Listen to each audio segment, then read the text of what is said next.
তাহলে আমরা আজকে প্রোনাউন নিয়ে কথা বলবো। আসেন, প্রোনাউন নিয়ে কথা বলতে গেলে একদম বেসিক একটা তথ্য আপনাদের সাথে শেয়ার করা উচিত। ধরেন আমি দুটো বাক্য লিখতেছি। তো দেখেন, আমরা লাস্ট ক্লাসে নাউন নিয়ে কথা বলেছিলাম। তো সেই জায়গাটাতে আমরা দেখেছিলাম যে ভার্বের পূর্বে সাবজেক্ট হিসেবে নাউন বসতে পারে। এই যে আমরা একটা নাউন লিখেছি, আমরা সেখানে দেখেছিলাম ভার্বের পরে অবজেক্ট হিসেবেও নাউন বসতে পারে। এই যে আমরা একটা নাউন লিখেছি দেখেন। তো আমরা এই বাক্যে বললাম রানা কল্ড মিম, রানা মিমকে ডেকেছিল। এখন এই বাক্যটাকে আমরা জাস্ট একটু এক্সচেঞ্জ করে দেবো, সাবজেক্টের জায়গায় অবজেক্ট এবং অবজেক্টের জায়গায় সাবজেক্ট আনবো। এনে ধরে নেন আমি এইভাবে লিখতেছি এটাকে। এই বাক্যটার দিকে আমরা তাকালে দেখতে পাই এইবার সাবজেক্ট হয়ে গেল মিম, অবজেক্ট হয়ে গেছে রানা। এখানে একটা ইন্টারেস্টিং ফ্যাক্ট আমরা যেটা দেখবো আর কি, দেখেন আমরা যখন মিম অবজেক্টকে সামনে এনে সাবজেক্ট বানালাম, এই যে দেখেন মিম থেকে ডিম রিম ঝিম কিছু হয় নাই, সেম আছে। একইভাবে দেখেন রানারে যখন আমরা পেছনে আনলাম সাবজেক্ট থেকে অবজেক্ট, রানারে কিন্তু আপনি এখানে এসে কানা বানান নাই, যা ছিল তাই আছে। বাট প্রবলেমটা যেই জায়গাতে হয় আমাদের, আমরা এইটাকে যদি নাউনে না লিখে প্রোনাউনে লিখতাম তাহলে কি হতে পারতো বা কি হতো দেখেন। ধরেন আমি এখানে রানা না লিখে লিখলাম হি কল্ড হার। তার মানে আমার এখানে ভার্ব হচ্ছে কল্ড, হি হলো আমাদের এখানে subject, we can say it pronoun, আমরা এটাকে প্রোনাউন বলতে পারি। এরপরে দেখেন হার, এটা হলো অবজেক্ট, অবজেক্ট না বলে আমরা বলতে পারি এটাও একটা প্রোনাউন। এখন যেভাবে আমরা অবজেক্টকে সাবজেক্ট বানিয়েছিলাম সেভাবে যদি এখন হারটাকে সামনে এনে আমি হার লিখি, যে হার কল্ড হি, এখন প্রশ্ন হচ্ছে তাহলে কি বাক্যটা হবে? হবে না, এইখানে ভুল হয়ে যাচ্ছে। তো দাদা কি জন্য ভুল হচ্ছে?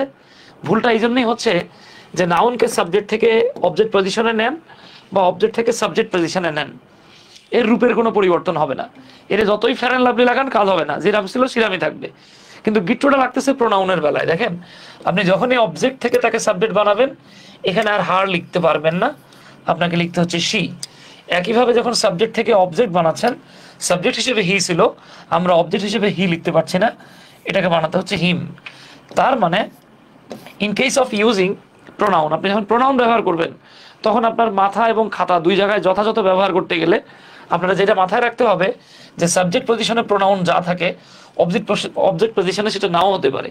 যেমন দেখেন হার হয়ে গেছে সি সাবজেক্ট পজিশনে এসে, আবার হি হয়ে গেছে হিম অবজেক্ট পজিশনে এসে। তার মানে আমরা বুঝতে পারতেছি প্রোনাউন ইজ সামথিং, প্রোনাউন হলো এমন একটা জিনিস যেটা তার পজিশন চেঞ্জ করার সাথে সাথে রূপের পরিবর্তন করে ফেলে। ওকে ডিয়ার, তা এতটুকুর মধ্যে কোনো প্রশ্ন আই হোপ আপনাদের থাকার কথা না। আসেন এবার আমরা ধাপে ধাপে সামনের দিকে এগিয়ে এই বিষয়গুলোকে ওয়ান বাই ওয়ান ব্যাখ্যা করার চেষ্টা করছি। তাহলে দেখেন মোদ্দা কথাটা দাঁড়ালো, প্রোনাউন হচ্ছে কি নাউনের পরিবর্তেই বসে, তবে নাউনের পরিবর্তে বসলেও সে কিন্তু নাউনের মতো বিহেভ করে না। আমি আবারও বলছি বাবা, নাউন সাবজেক্ট হিসেবেও রানা হয়, অবজেক্ট হিসেবেও রানা হয়। নাউন অবজেক্ট হিসেবেও মিম, সাবজেক্ট হিসেবেও মিম, কিন্তু নামের পরিবর্তেই আমি যেটাকে লিখছি সেটা প্রোনাউন। বাট সমস্যাটা হচ্ছে এই, সে প্রোনাউন হলেও তার চালচলন কিন্তু নাউনের মতো না, সে নাউনের পরিবর্তেই বসছে, বাট নাউনের পরিবর্তে বসেও সে পরিবর্তিত হয়। এই জায়গাটা যদি আপনার মাথায় থাকে তাহলে ইনশাল্লাহ প্রোনাউন নিয়ে আর কখনোই সমস্যা হবে না। তো এটা মাথায় রাখার জন্য আপনাকে যে জিনিসটা খেয়াল রাখতে হবে সেটা হলো প্রত্যেকটা প্রোনাউনের, স্পেশালি সেটা দিয়ে যদি পার্সন বোঝায়, এরকম দেখবেন প্রোনাউনগুলোর 5টা করে ফর্ম থাকতেছে। যেমন আমি এখানে ফার্স্ট পার্সনের জন্য লিখে রেখেছি দেখেন আই এবং উই। আপনি জাস্ট খেয়াল করেন এই প্রত্যেকটা প্রোনাউনের আবার পার্সোনাল প্রোনাউন স্পেশালি 5টা করে ফর্ম আছে। ফার্স্ট যে ফর্মটা এটার নাম সাবজেক্টিভ, সেকেন্ড যেটা সেটা হচ্ছে অবজেক্টিভ, এর পরেরটাকে কেউ কেউ পজেসিভ কেস বলে, কেউ কেউ বলে possessive adjective. It's really up to you, আপনি কোনটা বলবেন এটা আপনার ব্যাপার। আপনি চাইলে এটাকে পজেসিভ কেস বলতে পারেন, আবার চাইলে আপনি পজেসিভ অ্যাডজেক্টিভও বলতে পারেন। বাট আমরা আমাদের আলোচনার সুবিধার্থে বারবার পজেসিভ কেস পজেসিভ অ্যাডজেক্টিভ না বলে এটাকে পিসি দিয়ে এক্সপ্রেস করব। তা আমি মাঝে মাঝে বলি যে বাবা এই পিসি শুনে কিন্তু আপনি এটারে আবার প্রিয়াঙ্কা চোপড়া ভাইবেন না, হ্যাঁ? আচ্ছা, তারপরে আসতেছে রিফ্লেক্সিভ, দেন এইটাকে বলা হয় ডাবল পজেসিভ। আমি সংক্ষেপে লিখে রাখছি ডিপি, মানে আবার দীপিকা পাড়ুকোন বলা যাবে না, কেমন? তো দেখেন অনেকে অনেক বইয়ে যেই কাজটা করেছে এই ডাবল পজেসিভটাকে পজেসিভ প্রোনাউন বলছে। এখন আমার প্রশ্ন হচ্ছে ভাই আপনি এটাকে পজিটিভ প্রোনাউন বললেন, তাহলে এটা কি? এটা তো রিফ্লেক্সিভ প্রোনাউন, এটারে আমরা কেন প্রোনাউন বলি না? এটা কি? এটা তো অবজেক্টিভ প্রোনাউন। এটা কি? এটা তো সাবজেক্টিভ প্রোনাউন। তাহলে প্রোনাউন যদি বলতেই হয়, আপনি এই যে দেখেন subjective, objective, reflexive, double possessive, চারটারই বলেন। শুধু অ্যাডজেক্টিভের কাজ করছে পজিটিভ কেস। এগুলো আমাদেরকে একটু কষ্ট করে মুখস্থ করতে হবে, মাথায় রাখতে হবে। তো দেখেন এই যে আই থেকে হয়ে যায় মি, মি থেকে মাই, মাই থেকে মাই সেলফ, এরপরে মাইন। আমাদেরকে একটু কষ্ট করে মনে রাখতে হবে। যেমন উই থেকে আস, আওয়ার, আওয়ার সেলভস, আওয়ার্স। রিফ্লেক্সিভের ক্ষেত্রে একটা পার্থক্য হলো, সিঙ্গুলার হলে সেলফ হয়, প্লুরাল হলে সেলফ না লিখে তখন আমাদেরকে সেলভস লিখতে হয়। কেমন? এইটা আমরা একটু মাথায় রাখবো।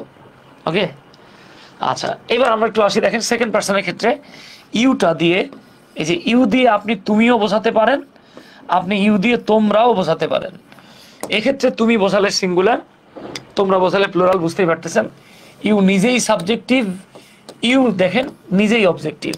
এখন আপনি প্রশ্ন করতে পারেন, ভাইয়া এটা সাবজেক্টিভও যা, অবজেক্টিভও তা, তাহলে আমি কেমনে বুঝবো? আপনাকে পজিশন দেখে বুঝতে হবে। যদি ভার্বের আগে ইউ থাকে তাহলে সেটা সাবজেক্টিভ, যদি মূল ভার্বের পরে বা প্রেপোজিশনের পরে ইউ থাকে তাহলে সেটা অবজেক্টিভ। আচ্ছা, এরপরে দেখেন এখানে ইয়োর সেলফ হতে পারে, ইয়োর সেলভস হতে পারে। পার্থক্যটা কি? ইয়োর সেলফ হলো একজন বোঝালে সিঙ্গুলার, ইয়োর সেলভস একাধিক বোঝালে। এইভাবে দেখেন, এইভাবে এই যে মাই, আওয়ার, ইয়োর, হিজ, হার, এইভাবে পুরো প্রোনাউনের যে চার্টটা আছে এটা আপনাকে একটু কষ্ট করে মাথায় রাখতে হবে।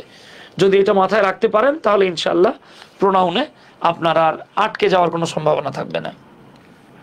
তো দেখেন, আমরা যখনই প্রোনাউন নিয়ে কথা বলবো বা কোন জায়গাটাতে সাবজেক্টিভ প্রোনাউন লিখবো, কোন জায়গাটাতে অবজেক্টিভ প্রোনাউন লিখবো, কোন জায়গাটাতে পজিটিভ লিখবো, এটা আমরা যদি সঠিকভাবে আয়ত্ত করতে চাই তো আমাদেরকে কয়েকটা বিষয় একটু মাথায় রাখতে হয়। তো এই কয়েকটা বিষয় মাথায় রাখতে গিয়ে দুটো পয়েন্ট আমি আপনাদের সাথে এখন শেয়ার করছি। এর মধ্যে একটা হচ্ছে টু বি ভার্ব আর একটা হচ্ছে জিরান্ড। তো টু বি ভার্ব কোনগুলো? টু বি ভার্ব হচ্ছে am, is, are, was, were. দেখেন এই পাঁচটা টু বি ভার্ব নিয়ে আমাদের কোনো দ্বিধা নাই, দ্বন্দ্ব নাই।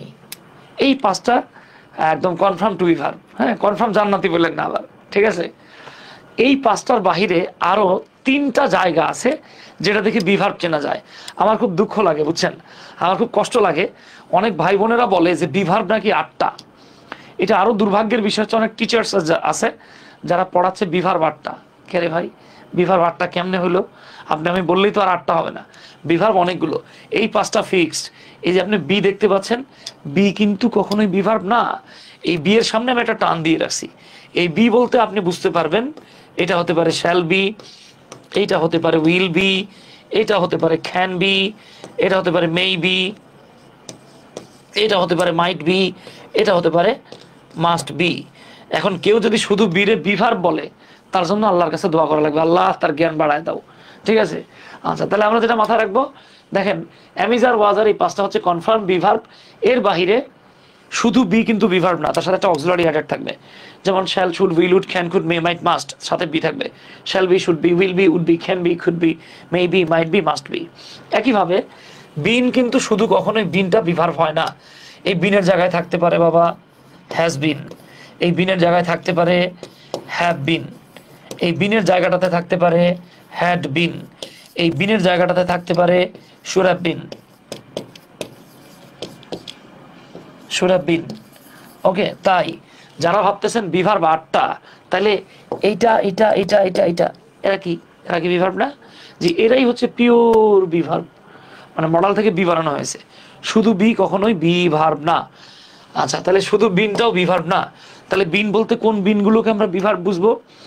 Have been, has been, had been, shall have been, should have been, will have been, would have been, could have been, may have been, might have been, must have been, all these are be verb. এরপর আসতেছে being. শুধু being কিন্তু বাবা জীবনেও be verb না। এটা হবে, এটা হতে পারে কি দেখেন, অ্যাম বিং,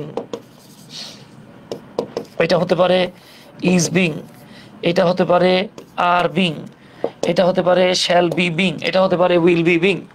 তবে মনে রাখার জন্য আপনি অ্যামিজ আর ওয়াজ ওয়ারের বাহিরে মনে রাখতে পারেন বি, বিন এবং বিং যুক্ত অক্সিলারি ভার্বগুলোকেই বিভার্ব বলে। আমি যতটুকু বললাম এতটুকুর মধ্যে আপনাদের কারো কোনো প্রশ্ন আছে কিনা? না, উই উইল ডিসকাস অ্যাবাউট জিরান্ড। আমরা জিরান্ড সম্পর্কে এখন হালকা একটু কথা বলবো, কেমন? তাহলে এটা মুছে ফেললাম বাবা। আসেন, প্রশ্ন হচ্ছে জিরান্ড কি। দেখেন এইখানে বলা হচ্ছে জিরান্ড হলো আইএনজি যুক্ত ভার্ব। জিরান্ড হলো আইএনজি যুক্ত ভার্ব যেটা কোনো একটা সেন্টেন্সে নাউনের কাজ করে। তাহলে আইএনজি যুক্ত ভার্ব যদি নাউনের কাজ করে তাকে আপনি কি বলবেন? জিরান্ড বলবেন। এখন আপনার মাথায় প্রশ্ন আসতে পারে, ভাইয়া নাউনের কাজ আবার কি? বাবা রে, আমরা একটু আগেই দেখছি নাউনের কাজ কি। যেমন ধরেন আমি লিখলাম রানা টেকস টি, রানা চা খায়। হ্যাঁ, রানা চা খায় বলা যাবে না, রানা চা খায়। তো এই যে দেখেন তো, রানা টেক্স টি, টেক্সটা কি? ভার্ব। ভার্বের পূর্বে কি বসছে? সাবজেক্ট বসছে। সাবজেক্ট হিসেবে কি বসছে? নাউন বসছে, তাই না?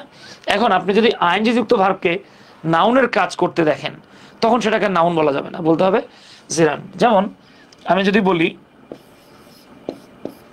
আমি এই উদাহরণটা সাধারণত সবসময় স্টুডেন্টদেরকে দেখাই, তাদের বুঝতে খুব সুবিধা হয়। ধরে নেন আমি বললাম exercise is good for health. তাহলে আস্তে আস্তে কি বাবা? ব্যায়াম করা স্বাস্থ্যের জন্য ভালো। ব্যায়াম করা স্বাস্থ্যের জন্য ভালো। তাহলে এখানে ইজটা কি? ইজটা হলো ভার্ব। তা ভার্বের পূর্বে কি বসে? সাবজেক্ট বসে। তাহলে এক্সারসাইজ শব্দটা একটা কি? এটা একটা সাবজেক্ট। সাবজেক্ট হিসেবে কি বসে? নাউন এবং প্রোনাউন বসে। এক্সারসাইজ শব্দটা ডেফিনেটলি প্রোনাউন না, তাহলে এটা একটা নাউন। এই পর্যন্ত আপনি বুঝতে পেরেছেন। এখন আমরা যে জিনিসটা দেখব সেটা দেখেন, আমি এখন এই যে এক্সারসাইজ শব্দটাকে কেটে দিলাম। কেটে দিয়ে আমি যদি বলি, ধরে নেন আমি যদি এইভাবে বলি swimming is good for health, swimming is good for health, তাহলে আপনি বুঝতেছেন এই বাক্যে ইজটা কি? ভার্ব। ভার্বের পূর্বে কি বসে? সাবজেক্ট বসে। সাবজেক্ট হিসেবে কি বসে? নাউন বসে। তাহলে দেখেন সুইম মানে সাঁতার কাটা, এটা একটা ভার্ব। এই যে ভার্বের সাথে আইএনজি যোগ হয়ে কিসের কাজ করতেছে? নাউনের। তখন এরে আপনি কি বলবেন? যে তুমি হলা জেরান্ড। ওকে, তাহলে আমাদের আপাতত যে দুটো তথ্য দরকার সেই দুটো তথ্য আমরা পেয়ে গেছি। এক, বিভার্ব আমরা চিনে ফেলছি। দুই, আমরা জিরান্ড চিনে ফেলছি।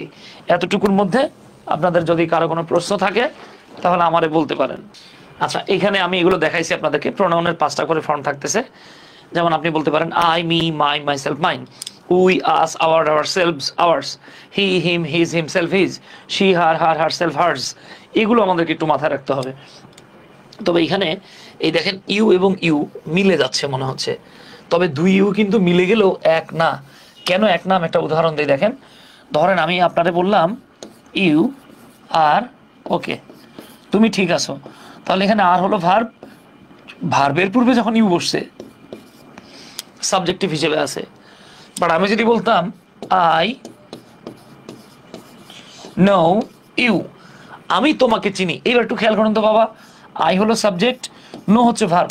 এখানেও ভার্বের পরে, এখানে ভার্বের পরে ইউ আছে আর এখানে ভার্বের আগে ইউ আছে। তাহলে পার্থক্যটা কি? আগে থাকলে সাবজেক্টিভ, পরে থাকলে অবজেক্টিভ। এই হচ্ছে কি দুটোই ইউ। বাট আপনি কিভাবে বুঝবেন এটা সাবজেক্টিভ নাকি অবজেক্টিভ? এটা চেনার জন্য রকেট সায়েন্স জানতে হবে না। ভার্বের আগে থাকলে সাবজেক্টিভ, পরে থাকলে অবজেক্টিভ। ইভেন যদি প্রিপোজিশনের পরে থাকে সেক্ষেত্রেও সেটা অবজেক্টিভ। আচ্ছা, এরপরে দেখেন এই হিজ আর এই হিজ, একটা হলো পজেসিভ আর একটা ডাবল পজেসিভ। পার্থক্যটা একটু পরে গিয়ে জানতে পারবেন। ওকে, পার্থক্যটা একটু পরে জানতে পারবেন। আমরা ধাপে ধাপে যাচ্ছি ইনশাল্লাহ। আমরা এখন সাবজেক্টিভ প্রোনাউনের ব্যবহার দেখব। আমরা এখন কি দেখব? সাবজেক্টিভ প্রোনাউনের ব্যবহার দেখব। তো আপনাদের প্রতি আমার রিকোয়েস্ট থাকবে, আপনারা আমার সাথে একটু ট্রাই করবেন, আমরা একসাথে মিলেমিশে করি কাজ, কেমন? তো দেখেন এইখানে আমরা একটা রুল দেখতে পাচ্ছি, যে আমরা এই রুলে যেটা আলোচনা করব আর কি, তা হলো সাবজেক্টিভ প্রোনাউনের ব্যবহার। কিভাবে সাবজেক্টিভ প্রোনাউন ব্যবহার করতে হয়? তাহলে সাবজেক্টিভ প্রোনাউনের 1 নাম্বার যে রুল সেটা হলো সকল ভার্ব, যত ভার্ব আছে সব ভার্বের পূর্বে প্রোনাউন থাকলে সেই প্রোনাউনটাকে আপনি সাবজেক্টিভ ফর্ম লিখবেন। সাবজেক্টিভ ফর্ম লিখবেন। তাহলে এই উদাহরণে আমরা যদি আসি, এই 1 নং প্রশ্নের উত্তরটা কি হতে পারে? আসুন তো আমরা একটু মিলেমিশে ট্রাই করি কি হতে পারে বা কোনটা হওয়া উচিত। দেখেন, আমরা একটু আগে বলেছিলাম ভার্বের পূর্বে সাবজেক্টিভ ফর্ম বসে। এখানে একটা বাক্য দেখা যাচ্ছে, the captain had a score of 20। ক্যাপ্টেনের 20 রানের একটা স্কোর ছিল। দ্য ক্যাপ্টেন হ্যাড, ক্যাপ্টেনের ছিল কি ছিল? স্কোর অফ 20, 20 রানের স্কোর। যেমন ধরেন বাংলাদেশ বনাম পাকিস্তান খেলা হচ্ছে, ক্যাপ্টেন কত রান করলো? 20 রান করলো, তাহলে আমরা বলতে পারি ক্যাপ্টেনের স্কোর ছিল 20। আচ্ছা, এখন প্রশ্ন হচ্ছে এরপরেও আবার আমাদেরকে একটা নাউন আর একটা প্রোনাউন দেয়া। এখন প্রশ্ন হচ্ছে আমরা এই জায়গাটাতে কি নিব? তাহলে আসুন তো আমরা একটু দেখি। হ্যাড একটা কি? ভার্ব। ভার্বের পূর্বে কি বসে? সাবজেক্টিভ বসে। ওকে, তাহলে দেখেন তো হিমসেলফ কি সাবজেক্টিভ? না, তাহলে এটা কাটা।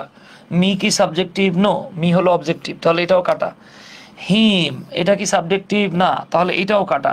তাহলে বেস্ট অপশন হচ্ছে জয় অ্যান্ড আই। তাহলে সেন্টেন্সটা কি দাঁড়াচ্ছে? The captain Joy and I had score of 20 run. এখন আপনার মাথায় প্রশ্ন আসতে পারে যে ভাইয়া আপনি এখানে কেন বাকিগুলো নিলেন না? বাবা, বাকিগুলো আমি এই জন্যই নেই নাই যে ভার্বের পূর্বে সাবজেক্ট বসে। ক্যাপ্টেন আমাদের সাবজেক্ট, জয় আমাদের সাবজেক্ট এবং আই কিন্তু সাবজেক্টিভ। সো আর কোনো অপশন নেওয়ার সুযোগ নাই। এতটুকুর মধ্যে প্রশ্ন আশা করি থাকার কথা না। আমাদের 1 নাম্বার রুল শেষ। এবার আমরা রুল নাম্বার 2 নিয়ে কথা বলবো। টু বি ভার্ব অথবা বি ভার্বের পরে প্রোনাউনের সাবজেক্টিভ ফর্ম বসে। এখন তাদের জন্য 2 মিনিটের নীরবতা বাবা, যারা টু বি ভার্ব আর বি ভার্ব বা টু বি ভার্ব এবং বি ভার্ব আসলে দুটো কিন্তু আলাদা জিনিস না। আপনি চাইলে টুটারে বাদ দিয়ে বলতে পারেন বি ভার্ব, অথবা বলতে পারেন টু সহ টু বি ভার্ব। এই টু বি ভার্ব বলেন বা বি ভার্ব বলেন, এর পরে, আগে না কিন্তু, পরে যদি প্রোনাউন থাকে তাহলে আপনাকে অবশ্যই অবশ্যই সাবজেক্টিভ ফর্ম লিখতে হবে। যেমন ধরে নেন আমি লিখলাম it is I, it is me. এখন আপনার কাছে বা আমার কাছে অনেকের কাছেই মনে হবে যে ভাইয়া এটা হবে ইট ইজ মি বা ইটস মি, কিন্তু না, বিষয়টা দাঁড়াচ্ছে এই, ফর্মাল ইংলিশে দেখেন যে ইজ হলো একটা বি ভার্ব, তাহলে বি ভার্বের পরে আমাকে কি করতে হবে? বি ভার্বের পরে আমাকে অবশ্যই প্রোনাউনের সাবজেক্টিভ ফর্ম নিতে হবে। এই ক্ষেত্রে মি বাদ দিয়ে আমি, তাহলে আসেন তো, এই যে এখানে একটা ইট দেয়া আছে, এরপরে দেয়া আছে শুড বি, এরপরে লেখা আছে শুড হ্যাভ, এরপরে লেখা আছে শুড হ্যাভ বিন, এরপরে লেখা আছে নান অফ দ্য অ্যাবাভ। তাহলে আমরা প্রথমে দেখি কোনটা হবে। আমরা জানি shall be, should be, will be, would be, can be, could be, এগুলো হচ্ছে বি ভার্ব। আমি একটু আগে আপনাদেরকে দেখিয়েছিলাম যে অ্যাম, ইজ, আর, ওয়াজ, ওয়ার, এই 5টা, এছাড়া বি যুক্ত যত অক্সিলারি ভার্ব আছে সবগুলো বি ভার্ব। এছাড়া বিন যুক্ত যতগুলো অক্সিলারি ভার্ব আছে সব বি ভার্ব। এছাড়াও বিন যুক্ত যতগুলো অক্সিলারি ভার্ব আছে সবগুলোই হলো বি ভার্ব। তাহলে আপনি যদি জাস্ট এই জায়গাটাতে খেয়াল করেন তাহলে আপনি কি দেখতে পাচ্ছেন? শুড বি একটা বি ভার্ব, বি ভার্বের পরে সাবজেক্টিভ হয়, তারা হিম দিয়ে রাখছে, সো এটা কাটা, এখানে হি হতো। আবার দেখেন শুড হ্যাভ, এটা কিন্তু বি ভার্ব না, যদি শুড হ্যাভ বিন হতো তাহলে বি ভার্ব হতো। সো বি ভার্ব না হলে ভার্বের পরে সাবজেক্টিভ হওয়ার কোনো সুযোগ নাই, তাহলে 1 নম্বরে উত্তর হতো হি। আর এখানে শুড হ্যাভ হি, এরকম কোনো অপশন হওয়ারই সুযোগ নাই, সো বিও কাটা। এইবার আপনি যদি 3 নাম্বার অপশনে আসেন, দেখেন শুড হ্যাভ বিন, তা আমরা জানি বিন যুক্ত অক্সিলারি ভার্বগুলো হচ্ছে বি ভার্ব, তার মানে এটা একটা বি ভার্ব। তাহলে বি ভার্বের পরে আমার কি দরকার? সাবজেক্টিভ দরকার, অর্থাৎ তারা দিয়ে রাখছে হিমসেলফ, হতো এটা হি। তার মানে এখানে 3টে অপশনের একটা অপশনও কারেক্ট না, তাহলে কারেক্ট অপশন হচ্ছে ডি। ওকে, পরের অপশনটাতে চলে যাই। তো দেখেন আমাদের সাবজেক্টিভ প্রোনাউনের ব্যবহার আমরা দুটো দেখেছি। একটা হলো সকল ভার্বের পূর্বে সাবজেক্টিভ প্রোনাউন বসে, আর একটা হলো বি ভার্বের পরে, আগে না কিন্তু পরে, সাবজেক্টিভ প্রোনাউন বসে। আচ্ছা, আরেকটা উদাহরণ আমরা এইভাবে দিই। ধরে নেন আপনার একটা এক্সট্রা পেজ নেই আমরা, যদি এরকম থাকে ইট মাস্ট বি। এখন প্রশ্ন হচ্ছে এই যে ইট মাস্ট বি, এখন আমরা এখানে কি লিখবো? এই বি সি ডি। ধরেন আমি লিখলাম হি, হিম, হিমসেলফ, হিজ। তাহলে এখানে মাস্ট বিটা কি ভার্ব? Be verb. বি ভার্বের পরে প্রোনাউনের কোন ফর্ম বসে? সাবজেক্টিভ বসে। তাহলে আমরা এখানে নিব হি। ওকে, পারবেন ইনশাল্লাহ? পারবেন, পারা উচিত, এগুলো বাচ্চাদের কোশ্চেন। হ্যাঁ, আবার বলে না স্যার আমরা তো বাচ্চা না, আমরা বুড়া। হ্যাঁ, তাহলে আমরা আবার বলবো মুরব্বি, ও মুরব্বি। হ্যাঁ, এখন আর মুরব্বি বলছি না। তাহলে আসেন এবার আমরা আরেকটা প্রশ্ন দেখি। যদি আপনাকে এরকম করে একটা বাক্য লেখা হয়, you and me are going there. আচ্ছা বলেন তো এই বাক্যটা রং না রাইট, কি মনে হতে পারে? আর গোয়িং এটা হলো ভার্ব। আমরা জানি সকল ভার্বের পূর্বে প্রোনাউনের সাবজেক্টিভ ফর্ম বসে। ইউ নিজেই সাবজেক্টিভ, সমস্যা নাই, গিট্টুটা লাগছে মি এর ক্ষেত্রে। তাহলে এখানে আমাদেরকে লিখতে হবে you and I are going there, তুমি আর আমি সেখানে যাচ্ছি। ওকে, আচ্ছা মাশাআল্লাহ, আপনারা পারবেন, আপনারা সব বস। এইবার আসেন আমাদের সাবজেক্টিভ প্রোনাউন শেষ। Now we will talk about objective pronoun. এখন অবজেক্টিভ প্রোনাউন না জানলে চরম বিপদে পড়ে যাবেন। সো আসেন অবজেক্টিভ প্রোনাউনগুলো অ্যাট আ গ্ল্যান্স এক নজরে আমরা একটু দেখে নিই। ওকে, তাহলে অবজেক্টিভ প্রোনাউনগুলো কি কি? এই যে দেখেন, me, us, you, him, her, it and them. আসেন এই অবজেক্টিভ প্রোনাউনগুলোকে আমরা কোথায় লিখতে পারবো হালকা একটু আলোচনা করে আসি আমরা। আচ্ছা দেখেন, বি ভার্ব ছাড়া, সোজা কথা, বি ভার্ব ছাড়া দুনিয়ার যত ভার্ব আছে সকল ভার্বের পরে প্রোনাউনের অবজেক্টিভ ফর্ম লিখতে হবে আপনাকে। ওকে, তাহলে দেখেন আমরা এখানে একটা বাক্য দেখতে পাচ্ছি, শি ইনভাইটেড। এই যে ইনভাইটেড শব্দটা একটা ভার্ব, তাহলে এটা কিন্তু বি ভার্ব না, তার মানে আমাকে ভার্বের পর অবজেক্টিভ নিতে হবে। দেখেন শি ইনভাইটেড, সে দাওয়াত দিয়েছিল, ইউ অ্যান্ড আই, বাংলা যদি করি আমরা বলবো সে তোমাকে আর আমাকে দাওয়াত দিয়েছিল। এখন ইউ নিজে অবজেক্টিভ, ভার্বের পর অবজেক্টিভ বসে, কিন্তু আই কি অবজেক্টিভ? অবজেক্টিভ না, তাহলে এ কাটা। বি ইউ অ্যান্ড মি যে হয়ে গেছে, শি ইনভাইটেড, সে দাওয়াত দিয়েছিল, ইউ অ্যান্ড মি, তোমাকে এবং আমাকে। ইউ অ্যান্ড মাইসেলফ হবে না, ইউ অ্যান্ড মাইন হবে না। একদম বাচ্চাদের প্রশ্ন এগুলো। এরকম প্রশ্ন ভার্সিটি অ্যাডমিশনেও আসে, বিভিন্ন কম্পিটিটিভ এক্সাম, জব এক্সামে এরকম প্রশ্ন আসে। মানে এত সহজ প্রশ্ন আসার পর যদি আমরা না পারি, এটা আসলে দুঃখজনক। ওকে, আচ্ছা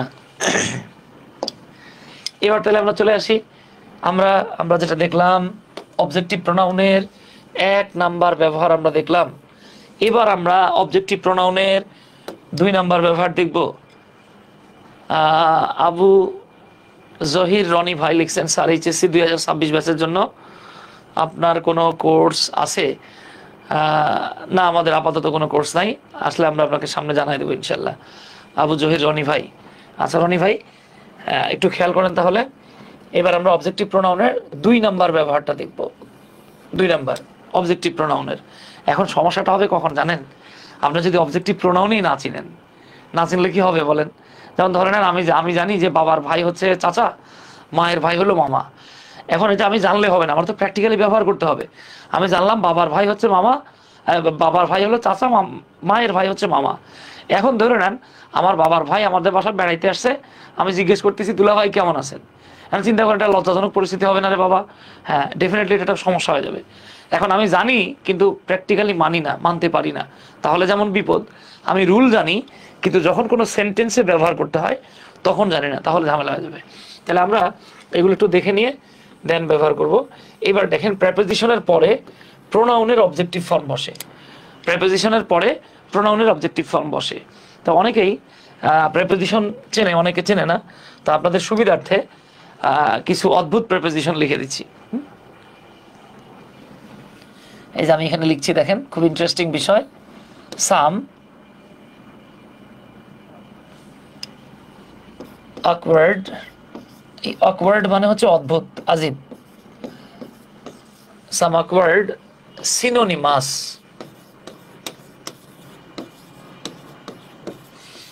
prepositions। আচ্ছা, তাহলে আমরা এখন কিছু অদ্ভুত সমার্থক প্রেপোজিশন দেখব। কেন এটাকে অদ্ভুত বললাম? ঠিক আছে, আসেন তো একটু দেখি এটারে আমরা কি জন্য অদ্ভুত বললাম। এটাকে অদ্ভুত বলার কারণ, আমরা নর্মালি ওই যে ইন, অ্যাট, অফ, অন যেগুলোকে চিনি, এটা সেরকম না, এটা একটু ডিফারেন্ট। হ্যাঁ, আসেন আমরা একটু দেখি। ধরেন আচ্ছা আমি লিখেই দেই। যেমন আপনাদের জানা আছে কিনা জানি না, আপনারা কি জানেন যে বারিং শব্দটা একটা প্রেপোজিশন? বাট শব্দটা একটা প্রেপোজিশন, এক্সেপ্ট শব্দটা একটা প্রেপোজিশন,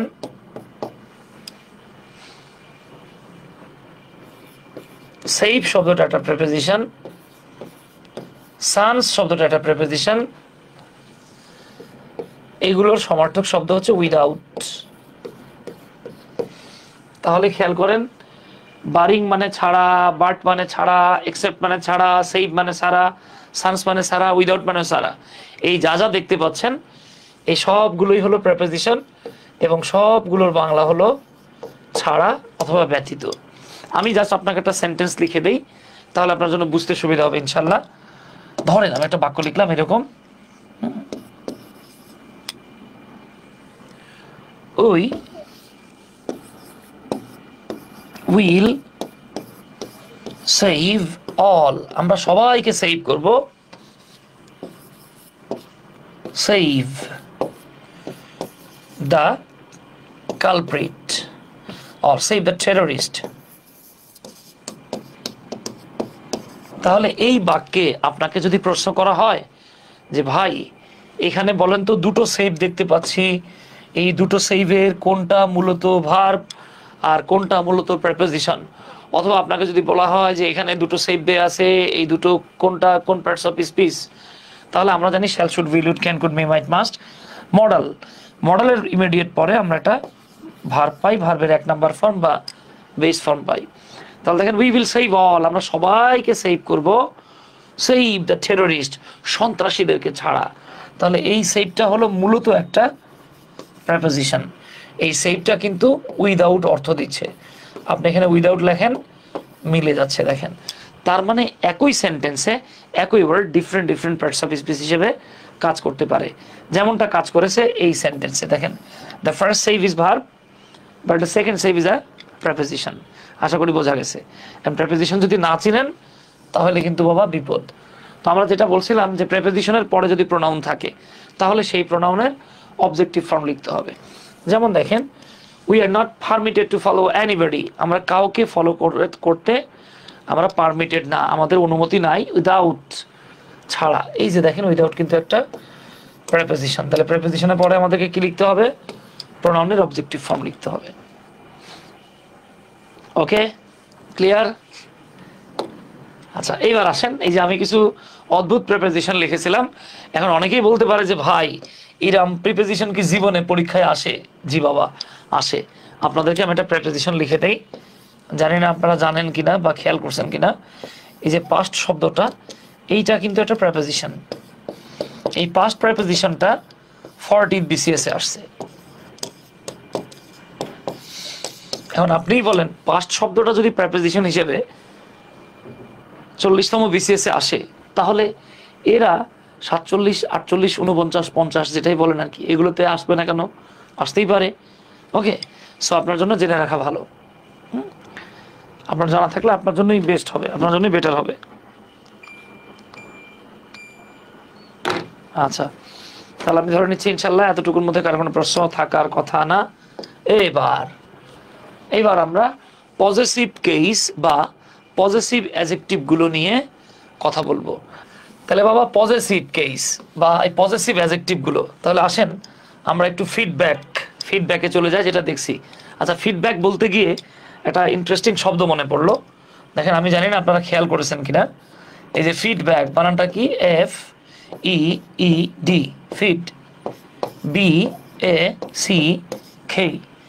এই ফিডব্যাক লিখতে গিয়ে মজার ব্যাপার হচ্ছে, ফিডব্যাক শব্দটা, এটা বাচ্চারা এগুলোতে মজা পাবে, আমরা মুরব্বী হয়ে গেছি, ঠিক আছে? বাচ্চারা এখানে মজা পাবে। এখন তো মুরব্বী বললেই আপনারা বলেন হ্যাঁ। আচ্ছা দেখেন, ফিডব্যাক একমাত্র ইংরেজি ওয়ার্ড যেখানে একটা ওয়ার্ডেই ABCDEF, এ থেকে পর্যন্ত 6টা লেটারই পাওয়া যায়। ওকে, তো আসেন আমরা প্রোনাউন যেটা দেখেছিলাম, আমরা একটু এই যে পজিটিভ কেসগুলো এটা একটু দেখে আপনাদের সাথে আমরা ফিডব্যাকে চলে যাই। আচ্ছা, আপনাদের কি পজিটিভগুলো মনে আছে ওস্তাদ? যে ওস্তাদ মনে থাকারই কথা। এই যে দিজ আর দ্য পজিটিভস। ওকে, এগুলো হচ্ছে পজিটিভ। এগুলো কোনগুলা? এই লালডা না কালাডা? আচ্ছা, তো লাল দাগ দিই নাই, এটা লালডা বানাই দিলাম আমরা। হ্যাঁ, এই যে এগুলো হচ্ছে বাবা পজিটিভ কেস বা পজিটিভ অ্যাডজেক্টিভস। তা কোনগুলো? এই যে my, our, your, his, her, its, their, এগুলোকে বলা হয় পজিটিভ। এই পজিটিভগুলোর প্রশ্ন হচ্ছে হোয়াট টু ইউজ। এদেরকে আমরা কোথায় ব্যবহার করব, কোথায় ব্যবহার করলে ভালো? হ্যাঁ, আসেন 1 নাম্বার যে রুলটা, সেটা বলা হচ্ছে নাউন। ইভেন এটা নাউন হতে পারে, জিরান্ডও হতে পারে। হ্যাঁ, তো দেখেন এই যে নাউন অথবা জিরান্ড, it can be a noun or a জিরান্ড। হ্যাঁ, নাউন অথবা জিরান্ড। জিরান্ড মানে মনে আছে তো আইএনজি যুক্ত ভার্ব যেটা নাউনের কাজ করে, সে নাউন হোক বা জিরান্ড হোক, এর পূর্বে যদি প্রোনাউন থাকে তাহলে আর কোনো কথা নাই, খুশির ঠালায় ভাল লাগে, অবশ্যই আপনি সেখানে পজিটিভ দিয়ে দিবেন। যেমন দেখেন আমরা এখানে একটা বাক্য দেখতে পাচ্ছি, Rakib helped dash brother. Rakib ভাইকে সাহায্য করলো। এই যে দেখেন ভাই শব্দটা কিন্তু একটা নাউন। আমরা জানি কোনো কিছুর নামকে নাউন বলে, আবার আমরা জানি নয়নে যাহা পড়ে তাহাই নাউন, চোখে যা দেখবেন তাই noun. That doesn't mean that চোখে না দেখলে নাউন হবে না। যেমন অ্যাবস্ট্রাক্ট নাউন দেখা যায় না, কিছু কিছু ম্যাটেরিয়াল নাউন আছে যেটাকে আপনি দেখতে পাবেন না। যেমন এই যে আমি কথা বলতেছি, আমার কণ্ঠস্বর, আমার ভয়েস, এটা কিন্তু একটা ম্যাটেরিয়াল নাউন, অনেক এটাকে অ্যাবস্ট্রাক্ট ভাবে। হ্যাঁ, এটা নিয়ে আমরা নাউনের ক্লাসে ব্যাখ্যা করেছি, দেখে নিন, ইনশাআল্লাহ one of the best classes হবে আপনার লাইফের। তো দেখেন এই যে ব্রাদার একটা নাউন, তাহলে নাউনের পূর্বে আমি কি মি লিখবো, মাই লিখবো, মাইসেলফ লিখবো নাকি মাইন? তাহলে বিষয়টা দাঁড়াচ্ছে আপনি নাউন পান আর জিরান পান, এর পূর্বে পজিটিভ লিখতে হবে। তাহলে আমরা পড়ে আসছি I, me, my, myself, mine. তাহলে দেখেন মাই হলো positive, this is the right option.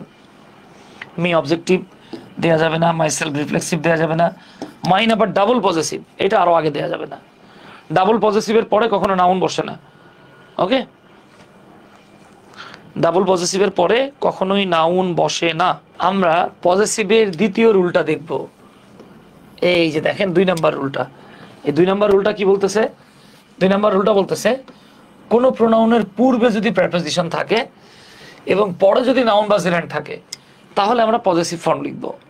এই জায়গাটা খুব ট্রিকি একটা জায়গা, এখানে আমরা নিয়মিতভাবে অনিয়মিত হই, মানে এই জায়গাটাতে ভুল করে আসি, মানে এই রুলটারে আমরা গুল মেরে ভুল করে আসি।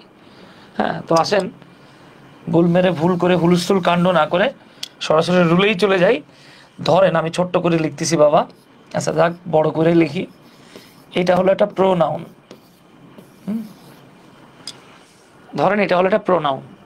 এখন এর সামনে যদি আপনি দেখেন যে একটা প্রেপোজিশন আছে, আমরা অনেকে এটাকে প্রিপোজিশন বলি, রিয়েল প্রোনাউন্সিয়েশন হচ্ছে প্রেপোজিশন। আমি সংক্ষেপে লিখলাম, ধরেন সামনে আছে একটা প্রেপোজিশন, আর এই প্রোনাউনটার ইমিডিয়েট পরে আছে একটা আইদার নাউন অর জেরান্ড।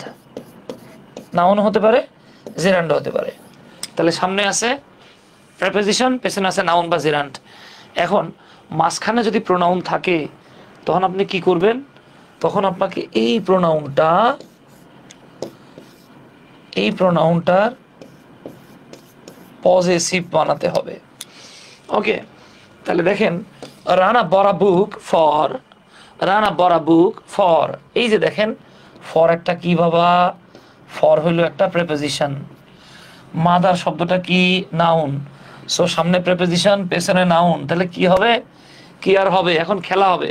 তাহলে আসেন আমরা খেলে দিচ্ছি, এখন খুঁজে বের করতে হবে পজিটিভ কোণে। এই যে সি নাম্বারটাই হলো আমাদের পজিটিভ। ওকে, সো আমরা ধরে নিচ্ছি আপনি পজিটিভ প্রোনাউনের দুটো ব্যবহার শিখে ফেলছেন। আসেন আমরা পরের পেজে জাম্প করি। এবার আমরা দেখব how to use or where to use a reflexive pronoun. একটা রিফ্লেক্সিভ প্রোনাউন কোথায় ব্যবহার করবেন সেটা নিয়ে আমরা এখন কথা বলবো। তার আগে বাবা, রিফ্লেক্সিভ প্রোনাউন মনে আছে তো? মনে থাকা উচিত। রিফ্লেক্সিভ প্রোনাউনগুলো আমরা এই যে এখানে পড়ে আসছিলাম, myself, ourselves, yourself, yourselves, himself, herself, itself, themselves, এগুলোকে আমরা রিফ্লেক্সিভ প্রোনাউন হিসেবে পড়ে আসছি। আমার খুবই দুঃখ লাগে, কষ্ট লাগে যখন আমি কারো কাছে শুনি যে সেলফ থাকলেই নাকি রিফ্লেক্সিভ হয়। মাথায় রাখেন, সেলফ থাকলে রিফ্লেক্সিভ হয় এটা যে বলবে ও আসলে বোকার স্বর্গে বাস করছে। সেলফ থাকলে রিফ্লেক্সিভ হয় এরকম ধরা বাঁধা কোনো নিয়ম নাই। সেলফ থাকলে সেটা রিফ্লেক্সিভ হতেও পারে, নাও পারে। হবেই এর কোনো গ্যারান্টি দেওয়া যাবে না, হতেও পারে, নাও পারে। ওকে, তাহলে আসেন আমরা একটু দেখা নেই।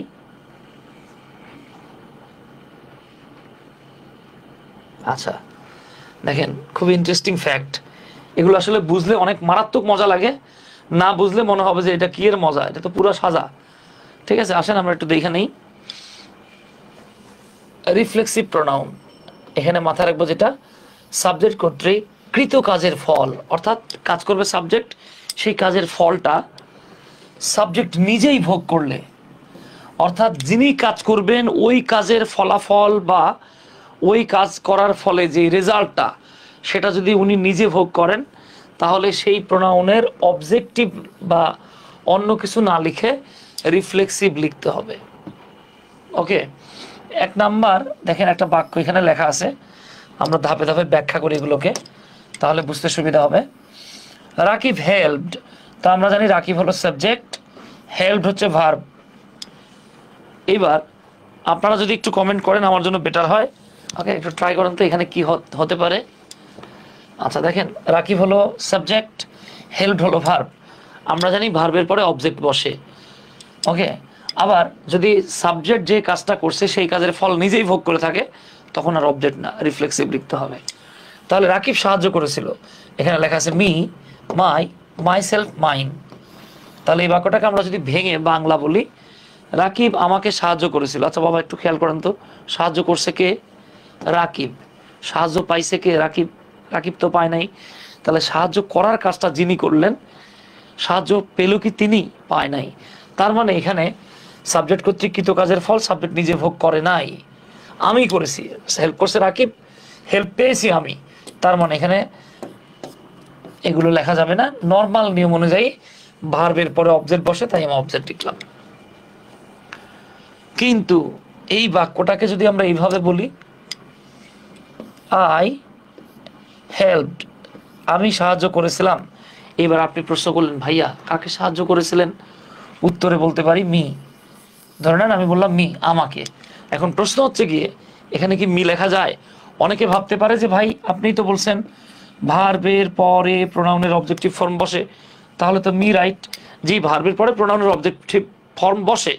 কিন্তু যদি দেখেন যে ভার্বের কাজটা যে সাবজেক্ট করতেছে, সেই সাবজেক্টে যদি ওই ভার্বের ফলাফলটা গ্রহণ করে বা কৃতকাজের ফল যদি নিজেই ভোগ করে, তখন আমাদেরকে ভার্বের পরে হলেও অবজেক্টিভ লিখতে পারবো না, লিখতে দেয়া হবে না, আমাদেরকে লিখতে হবে রিফ্লেক্সিভ। তাহলে দেখেন আই হেল্পড, আমি সাহায্য করছিলাম, মি আমাকে, অর্থাৎ আমি নিজেরে সাহায্য করছিলাম। সাহায্য করছে কে? আমি। পেয়েছে কে? আমি। তাহলে এখানে অবজেক্টিভ লেখা যাবে না, আমাকে অবশ্যই অবশ্যই রিফ্লেক্সিভ লিখতে হবে। আশা করি বুঝে ফেলছেন ইনশাল্লাহ। এখন এই দুটো আপনাদের হোমওয়ার্ক আর কি, ধরে নেন CW ক্লাস ওয়ার্ক, এখনই এই দুটো কমেন্ট করার চেষ্টা করেন, দেখি কে কে সি এবং ডি এর উত্তর বলতে পারেন। আচ্ছা তাহলে দেখেন, আমরা এখানে দুটো বাক্য দেখতে পাচ্ছি। এর মধ্যে একটা বাক্য হচ্ছে she cooked some noodles for, she cooked some noodles for me, my, myself, mine। তাহলে এই বাক্যে আমরা বুঝতেছি এই মেয়ে নুডলস রান্না করছে। কি করছে? নুডলস রান্না করছে। এখন প্রশ্ন হচ্ছে কার জন্য রান্না করছে? For me, my, myself, mine. তার মানে আমরা বুঝতেছি মেয়েটা আমার জন্য কিছু নুডলস রান্না করছে। তাহলে বলেন তো এই নুডলসটা রান্না করছে কে? সে। খাবে কে? আমি খাবো। তাহলে দেখেন এখানে কাজ করতেছে যে, সে কি কাজের ফলাফল ভোগ করবে? করবে না। তাহলে আমরা এইখানে আমরা অবশ্যই অবশ্যই যিনি কাজ করছেন তিনি ফল ভোগ না করার জন্য, মানে যেহেতু করছে না তাই আর রিফ্লেক্সিভ লিখতে পারবো না। তাহলে এখানে নর্মাল নিয়ম হচ্ছে প্রেপোজিশনের পরে অবজেক্টিভ ফর্ম বসে। ওকে, বাট আপনি যদি পরের বাক্যটাতে চলে আসেন, লাস্ট সেন্টেন্সটাতে চলে আসেন, এইখানে বলা হচ্ছে she cooked some noodles for her, she, herself, hers। এবার আমরা বুঝতে পারতেছি সে তার নিজের জন্য কিছু নুডলস রান্না করলো। তাহলে রান্না করছে কে? সে। খাবে কে? সে। তার মানে কাজ করছেন যিনি, ওই কাজের ফল ভোগ করবেন কে? তিনি। তাহলে এখানে আমাদেরকে রিফ্লেক্সিভ লিখতে হবে। এখানে আবার বলেন না যে স্যার নিয়ম তো প্রেপোজিশনের পর অবজেক্টিভ বসে, এখানে বসলো না কেন? এখানে যে এই নিয়মের সাথে মিলে যাওয়ায় আগের নিয়মগুলো মিলবে না বা ফলো করা যাবে না। তাহলে এখন আমরা রিফ্লেক্সিভ প্রোনাউনের দ্বিতীয় ব্যবহারটা দেখব। আমরা যারা মনে করি যে সেলফ থাকলে রিফ্লেক্সিভ প্রোনাউন হয়, তারা যে কতটা ভুল করি সেটা এখন টের পাবেন ইনশাল্লাহ। তো সেটা খেয়াল করেন। দেখেন সেলফ থাকলে রিফ্লেক্সিভ হয় না, সেটা আমরা এখন প্রমাণ পাবো। আপনি সাবজেক্ট বা অবজেক্টের উপরে যদি জোর দিতে চান, অর্থাৎ সাবজেক্ট বা অবজেক্টের উপরে জোর দেওয়ার জন্য অনেক সময় সাবজেক্ট বা অবজেক্টের পরে সেলফ অথবা সেলফ যুক্ত একটা প্রোনাউন ব্যবহৃত হয়, এদেরকে তখন ইমফ্যাটিক বা ইন্টেন্সিভ প্রোনাউন বলা হয়। তাহলে সাবজেক্ট বা অবজেক্টের উপর জোর দেওয়ার জন্য অনেক সময় সাবজেক্ট বা অবজেক্টের ঠিক পরেই সেলফযুক্ত প্রোনাউন বসানো হয়। যখন এটা বসানো হয় তখন এটাকে বলা হয় ইমফ্যাটিক বা ইনটেনসিভ প্রোনাউন। তাই যারা ভাবতেছেন সেলফ থাকলে রিফ্লেক্সিভ হয়, তারা বিপদে আছেন। আসেন আমরা চিনব কিভাবে এটা। এই যে আমি এখানে লিখতেছি চে উ, এই চে উ মানে হলো চেনার উপায়। চেনার উপায়টা কি? চেনার উপায়টা হলো সাবজেক্ট অথবা অবজেক্ট যেটা আছে তার সাথে একটা সেলফ থাকবে, অথবা তার সাথে একটা সেলফ থাকবে। এটা আপনি এভাবেও বলতে পারেন। বাংলায় চিনবেন কিভাবে? বাংলায় সাবজেক্টের সাথে একটা হ্রস্ব ই যোগ হবে, অথবা অবজেক্টের সাথে একটা হ্রস্ব ই যোগ হবে। যদি যোগ হয় তাহলে বুঝবেন এইটার নাম ইনটেনসিভ প্রোনাউন। ধরে নেন আমি একটা উদাহরণ দিচ্ছি, তাহলে আপনার জন্য বুঝতে সুবিধা হবে ইনশাল্লাহ, প্রবলেম হবে না, খুব ইজিলি বুঝতে পারবেন। ধরেন আপনি একজনকে বলতেছেন, তাহলে এই বাক্যটার ইংরেজি অনুবাদ কি হবে? একবার যদি সিম্পলি অনুবাদ করেন এটা, আপনি বলবেন আই হেল্পড ইউ। এই পর্যন্ত সব ঠিকঠাক। এখন আপনি একজনকে বলতেছেন যে বন্ধু বা দোস্ত বা ভাই, আমি আপনাকে সাহায্য করেছিলাম, কিন্তু ওই লোকটা হচ্ছে জম্মের খাটাস, ঠিক আছে, অকৃতজ্ঞ। ও তখন সেটা বিশ্বাস করতেছে না, মানতেছে না। ও বলল না, তুই আমারে সাহায্য করিস নাই, আমারে সাহায্য করছে অন্য একজন। তখন আপনি এবার একটু জোর দিয়ে বললেন যে বেটা খাটাস, তোরে অন্য কেউ সাহায্য করে নাই, আমি তোকে সাহায্য করেছিলাম। এই যে দেখেন, আমির সাথে জোর দিয়ে আমি একটা কি লাগালাম, রস্যই লাগাই দিলাম। তাহলে এটাকে ইংরেজিতে লিখতে গেলে লিখতে হবে আই মাইসেলফ হেল্পড ইউ। এবার বাংলা হয়ে গেল আমি তোমাকে সাহায্য করেছিলাম। এখন এই যে মাইসেলফটা, এই মাইসেলফকে দেখে আপনারা কেউ যদি রিফ্লেক্সিভ মনে করেন তাহলে এখানে ঝামেলা আছে। এখানে রিফ্লেক্সিভ না, কারণ রিফ্লেক্সিভ হতে গেলে আমরা বলেছিলাম কাজ করবেন যিনি, ফল ভোগ করবেন তিনি। যেমন দেখেন এইখানে সেই নুডলস রান্না করছে, সেই খাবে, নিজের জন্যই করছে। তার মানে কাজ করবেন যিনি, তিনি যদি ফল ভোগ করে তাহলে রিফ্লেক্সিভ হয়। এবার দেখেন তো, আমি যখন বললাম আমি তোমাকে সাহায্য করেছিলাম, সাহায্য করেছে কে? আমি। সাহায্য পাইছে কে? আমি পাই নাই। তার মানে কাজটা করলো যে, সেই কাজের ফলাফল তো তিনি ভোগ করে নাই।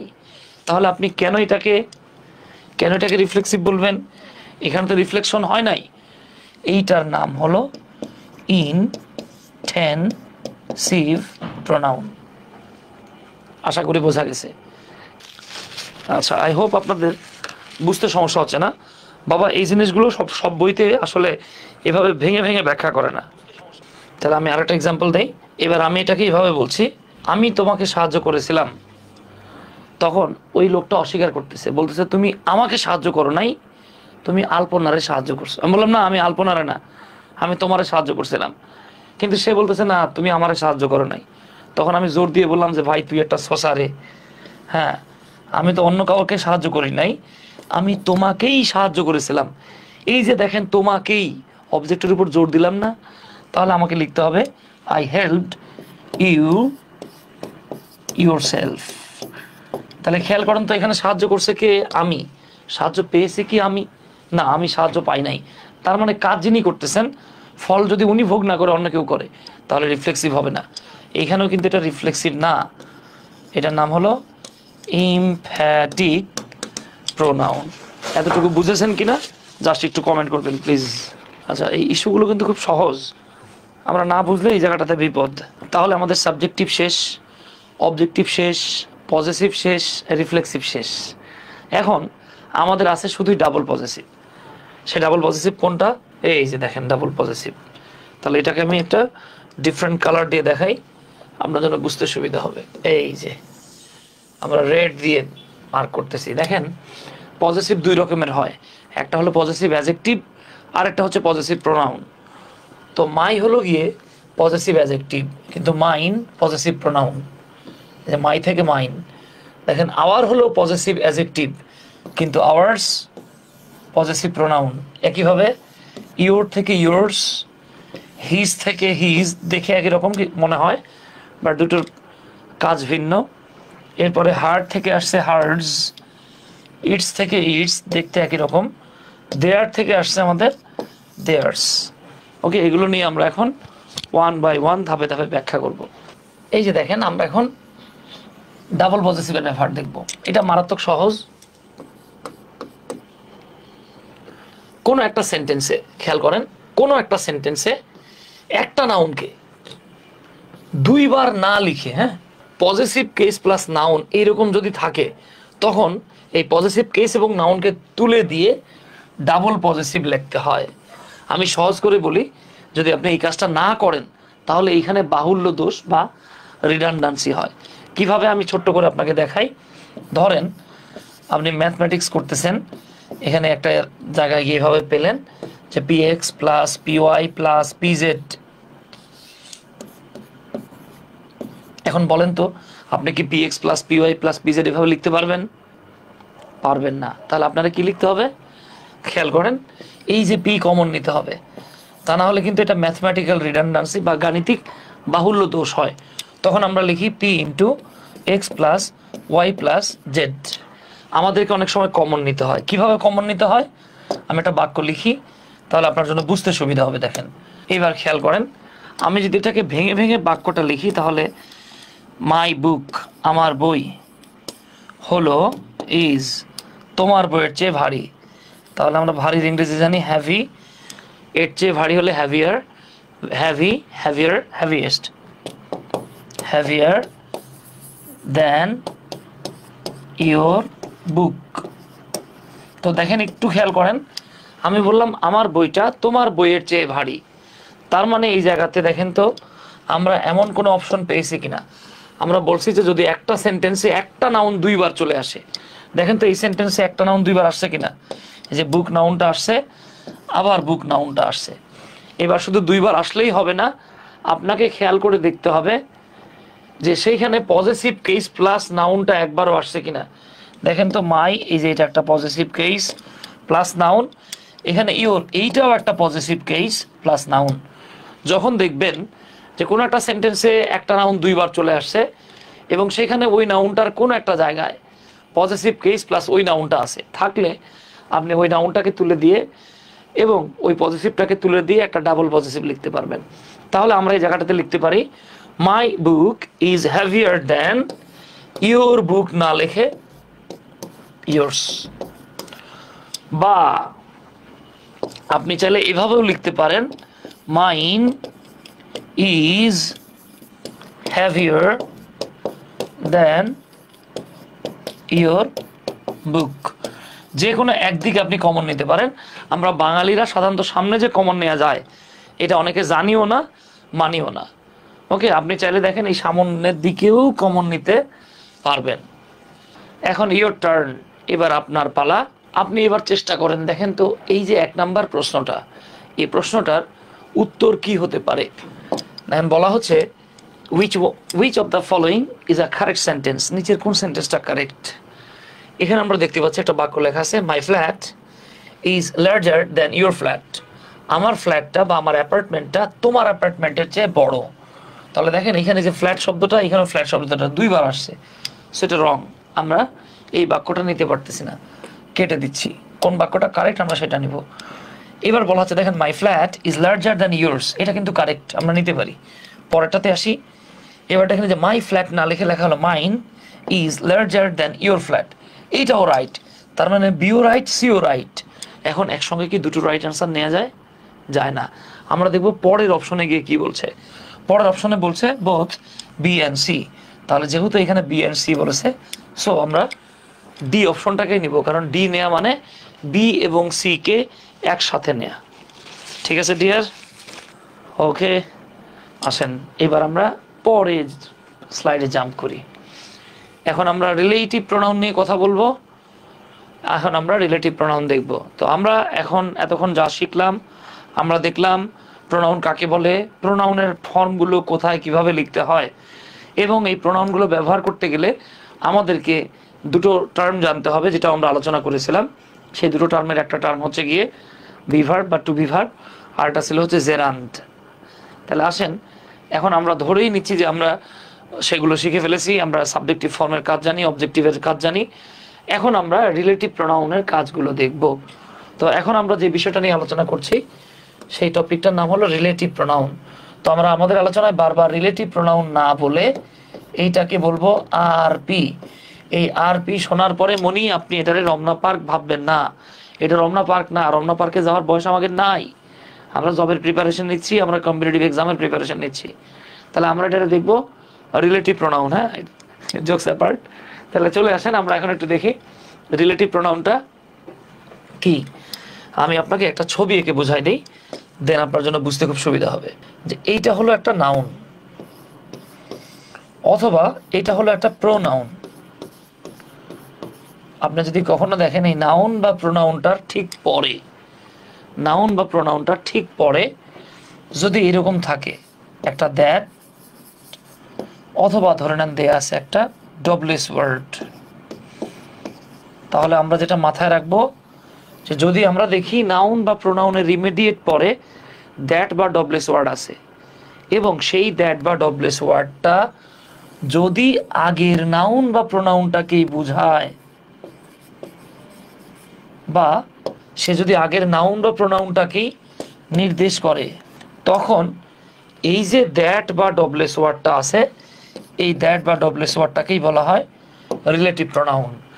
আর রিলেটিভ প্রোনাউনটা যে নাউন বা প্রোনাউনকে নির্দেশ করতেছে তাকে আবার বলা হয় অ্যান্টিসিডেন্ট। ওকে বাবা, তাহলে রিলেটিভ প্রোনাউন কাকে বলে? দ্যাট বা ডবলেস ওয়ার্ড যদি নাউনের পরে বসে সেই নাউন প্রোনাউনকে নির্দেশ করে, তাহলে সেই দ্যাট বা ডবলেস ওয়ার্ডটা রিলেটিভ প্রোনাউন। আর রিলেটিভ প্রোনাউন যে নাউনকে নির্দেশ করে তাকে বলা হয় অ্যান্টিসিডেন্ট, যেটাকে বাংলায় বলা হয় পূর্বপদ। ওকে, বাংলায় বলা হয় পূর্বপদ। তাহলে আসেন আমি একটা উদাহরণ দিই। ধরেন আমি একটা উদাহরণ দিচ্ছি, উদাহরণের সমার্থক শব্দ হলো বাবা উইজ। আমি একটা বাক্য লিখলাম যে রানা ইজ আ ডক্টর।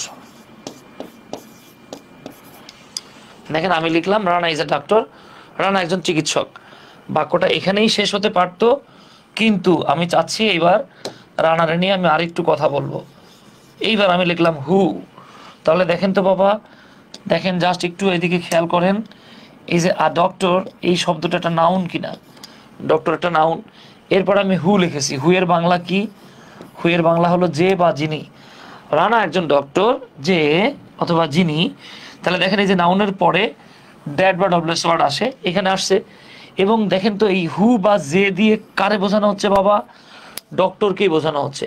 তাহলে বিষয়টা হচ্ছে এই যে নাউনের পরে ডবলেস ওয়ার্ড বসে যদি সেই নাউন ডবলেস ওয়ার্ডটা নাউনকে নির্দেশ করে, তখন সেই ডবলেস ওয়ার্ডটাকে বলা হয় রিলেটিভ প্রোনাউন। তাহলে দেখেন রানা একজন ডক্টর, হু যে, যে আমরা বলতে পারি লিভস ইন মিরপুর, যে মিরপুরে বাস করে। এই যে দেখেন, আপনি জাস্ট একটু খেয়াল করেন, এই যে দেখেন এখানে কিন্তু দুইটা বাক্য আছে। আমি আপনাকে ভেঙে দেখাই, আপনার জন্য বুঝতে সুবিধা হবে। এখানে কিন্তু দুইটা বাক্য আছে। তাহলে প্রথম বাক্যটা কি কি হলো? প্রথম বাক্যটা হচ্ছে রানা ইজ আ ডক্টর, এটা একটা বাক্য। এখানে আরো একটা বাক্য আছে। দ্বিতীয় বাক্যটা কি? A doctor lives in Mirpur, একজন ডাক্তার মিরপুরে বাস করে, এটাও একটা বাক্য। তাহলে দুটো বাক্য পেলাম, রানা ইজ এ ডক্টর, আর হচ্ছে a doctor lives in Mirpur. এই যে আলাদা আলাদা বাক্য দুটো, এই বাক্য দুটো আলাদা ছিল। এই আলাদা বাক্য দুটোকে রিলেটেড করলো কে? হু। তাহলে যে আলাদা বাক্যকে রিলেটেড করে তার নামই হলো রিলেটিভ প্রোনাউন। আশা করি বুঝে ফেলছেন ইনশাআল্লাহ। এই জায়গাতে আর কোনো প্রশ্ন থাকার সুযোগ ওই রকম থাকারই কথা না। এইখানে আমি কিছু রিলেটিভ প্রোনাউন এবং রিলেটিভ অ্যাডভার্ব লিখে রেখেছি আপনাদেরকে কষ্ট করে। এই রিলেটিভ প্রোনাউন এবং রিলেটিভ অ্যাডভার্বগুলো একটু মুখস্থ করতে হবে। তো দেখেন ব্যক্তির জন্য যে রিলেটিভ প্রোনাউনগুলো হয়, আমি তো বস্তুটা লিখতে ভুলে গেছি, আমি এখানে লিখে দেই। ব্যক্তির ক্ষেত্রে আমরা লিখবো হু। এই হু মানে হলো যে, যারা, যিনি, এই এতটুকু, এই তিনটা হলো সাবজেক্ট। সরি, ব্যক্তির জন্য তিনটা জিনিস থাকে, একটা হলো সাবজেক্টিভ, আর একটা হলো অবজেক্টিভ, এরপরে হচ্ছে পজেসিভ। তাহলে ব্যক্তির ক্ষেত্রে আপনি লিখতে পারবেন হু। হু হলো সাবজেক্টিভ, এর বাংলা হলো যে, যারা, যিনি। ব্যক্তির ক্ষেত্রে অবজেক্টিভে আপনি লিখতে পারবেন হুম, বাংলা হলো যাকে, যাদেরকে। ব্যক্তির ক্ষেত্রে পজেসিভে আপনি লিখতে পারবেন হুজ, বাংলা হলো যার বা যাদের। আর বস্তুর ক্ষেত্রে আমরা এই জায়গাটাতে লিখব দ্যাট অথবা উইচ। খেয়াল করেন আমরা কি লিখব, আমরা এই জায়গাটাতে লিখতে পারবো দ্যাট অথবা উইচ। কিছু রেয়ার কেস আছে, সেই জায়গাটাতে লেখা যায় হোয়াট। অন্যদিকে বস্তুর ক্ষেত্রে অবজেক্টিভ পজিশন আপনি কি লিখতে পারবেন, আপনি লিখতে পারবেন দ্যাট অথবা লিখতে পারবেন উইচ। কিছু রেয়ার জায়গা আছে যে জায়গাটাতে লেখা যায় হোয়াট। বস্তুর ক্ষেত্রে আপনি পজিটিভ যে জায়গাটা, এই জায়গাটাতে লিখতে পারবেন অফ হোয়াট অথবা অফ উইচ।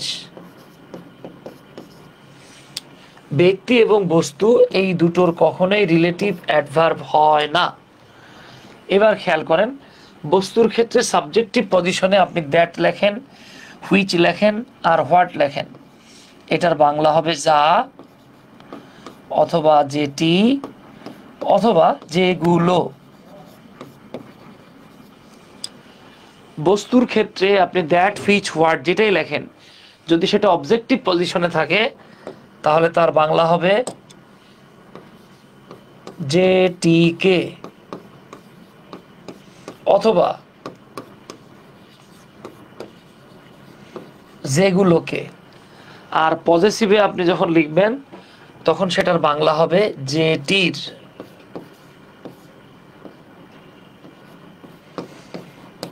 অথবা যেগুলোর। তাহলে এই গেল ব্যক্তি আর বস্তুর যে অবস্থা সেটা।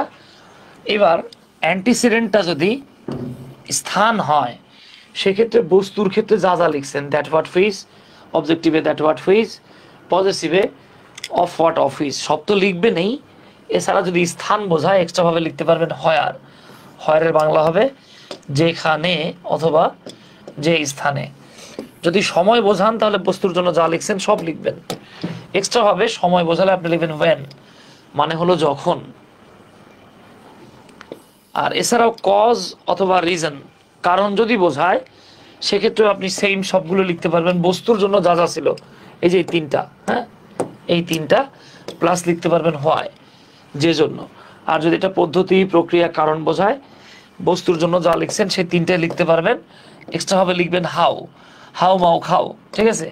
এই হাউ মানে কি, এই হাউ বলতে এখানে বোঝাচ্ছে যত, যেমন, যেভাবে, ঠিক আছে, যত, যেমন, যেভাবে।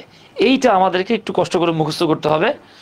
যদি আল্লাহর নাম নিয়ে এটা মুখস্থ করতে পারেন আপনার জন্য বেস্ট হবে ইনশাল্লাহ। তাহলে আসেন, এই যে রিলেটিভ প্রোনাউনগুলো আমরা দেখলাম, এই রিলেটিভ প্রোনাউনগুলোকে ব্যবহার করব আমরা কিভাবে সেটা একটু দেখে নেই। আচ্ছা, তাহলে আমরা এখন দেখব কিভাবে একটা ব্যক্তির জন্য আমাদেরকে রিলেটিভ প্রোনাউনের ব্যবহার করতে হবে। সেটা হচ্ছে কোনো একটা সেন্টেন্সের কোনো একটা জায়গায় যদি আপনি একটা ব্যক্তি পান বা ব্যক্তিবাচক নাউন পান, এটাকে বলা হয় অ্যান্টিসিডেন্ট। আমি সংক্ষেপে লিখলাম। এর ঠিক পরে লিখতে পারবেন হু। যদি হু লেখেন বাংলা হবে যে অথবা যারা। যেহেতু হুটা মূলত সাবজেক্টিভ, এখন প্রশ্ন করতে পারেন ভাই আমি কেমনে বুঝবো এটা সাবজেক্টিভ? ওই যে আমরা একটু আগে লিখছিলাম যে হু হলো সাবজেক্টিভ, হুম হলো অবজেক্টিভ, হুজ হলো পজেসিভ। আমরা একটু আগে লিখে আসছি, এটা আপনাকে মুখস্থ রাখতে হবে। তাহলে হু এর ঠিক পরে সাবজেক্ট, যেহেতু সাবজেক্টের পরে ভার্ব বসবে প্লাস আদার্স বসবে। আমি একটা উদাহরণ দিই তাহলে আপনার জন্য বুঝতে সুবিধা হবে। ধরেন আমি বললাম আই স আ বয়। এই যে দেখেন, বয় কিন্তু একটা ব্যক্তি, হ্যাঁ, একটা মানুষ। হ্যাঁ, আই স আ বয়, আমি একটা ছেলেকে দেখলাম, বাক্যটা এখানে শেষ করে দিতে পারতাম। এটাকে আমরা অ্যান্টিসিডেন্ট বলতেছি। এইবার এই বাক্যটাকে আমি বড় করতে পারি। কিভাবে বড় করতে পারি? আমি লিখতে পারি হু। আমি একটা ছেলেকে দেখলাম হু যে, তাহলে হু যেহেতু সাবজেক্টিভ, এরপর আমাকে ভার্ব লিখতে হবে। তাহলে আমি লিখতে পারি হু লিভস ইন মিরপুর, যে মিরপুরে বাস করে। আচ্ছা, এইবার দেখেন ব্যক্তির পরে আপনি যদি চান যে না আমি এই জায়গাটাতে সাবজেক্টিভ লিখবো না, আমি এই জায়গাটাতে অবজেক্টিভ লিখবো, খেয়াল করেন, আপনি যদি চান যে না আমি এই জায়গাটাতে সাবজেক্টিভ লিখবো না, আমি এই জায়গাটাতে অবজেক্টিভ লিখবো, কারণ প্রশ্ন হচ্ছে সেক্ষেত্রে কি হবে? প্রশ্ন হচ্ছে সেক্ষেত্রে কি হবে? আসেন সেটাও আমরা একটু দেখে নেই। হ্যাঁ, আসেন আমরা সেটাও একটু দেখে নেই। এই অবজেক্টিভ লিখলে আপনাকে লিখতে হবে হুম, বাংলা হলো যাকে অথবা যাদেরকে।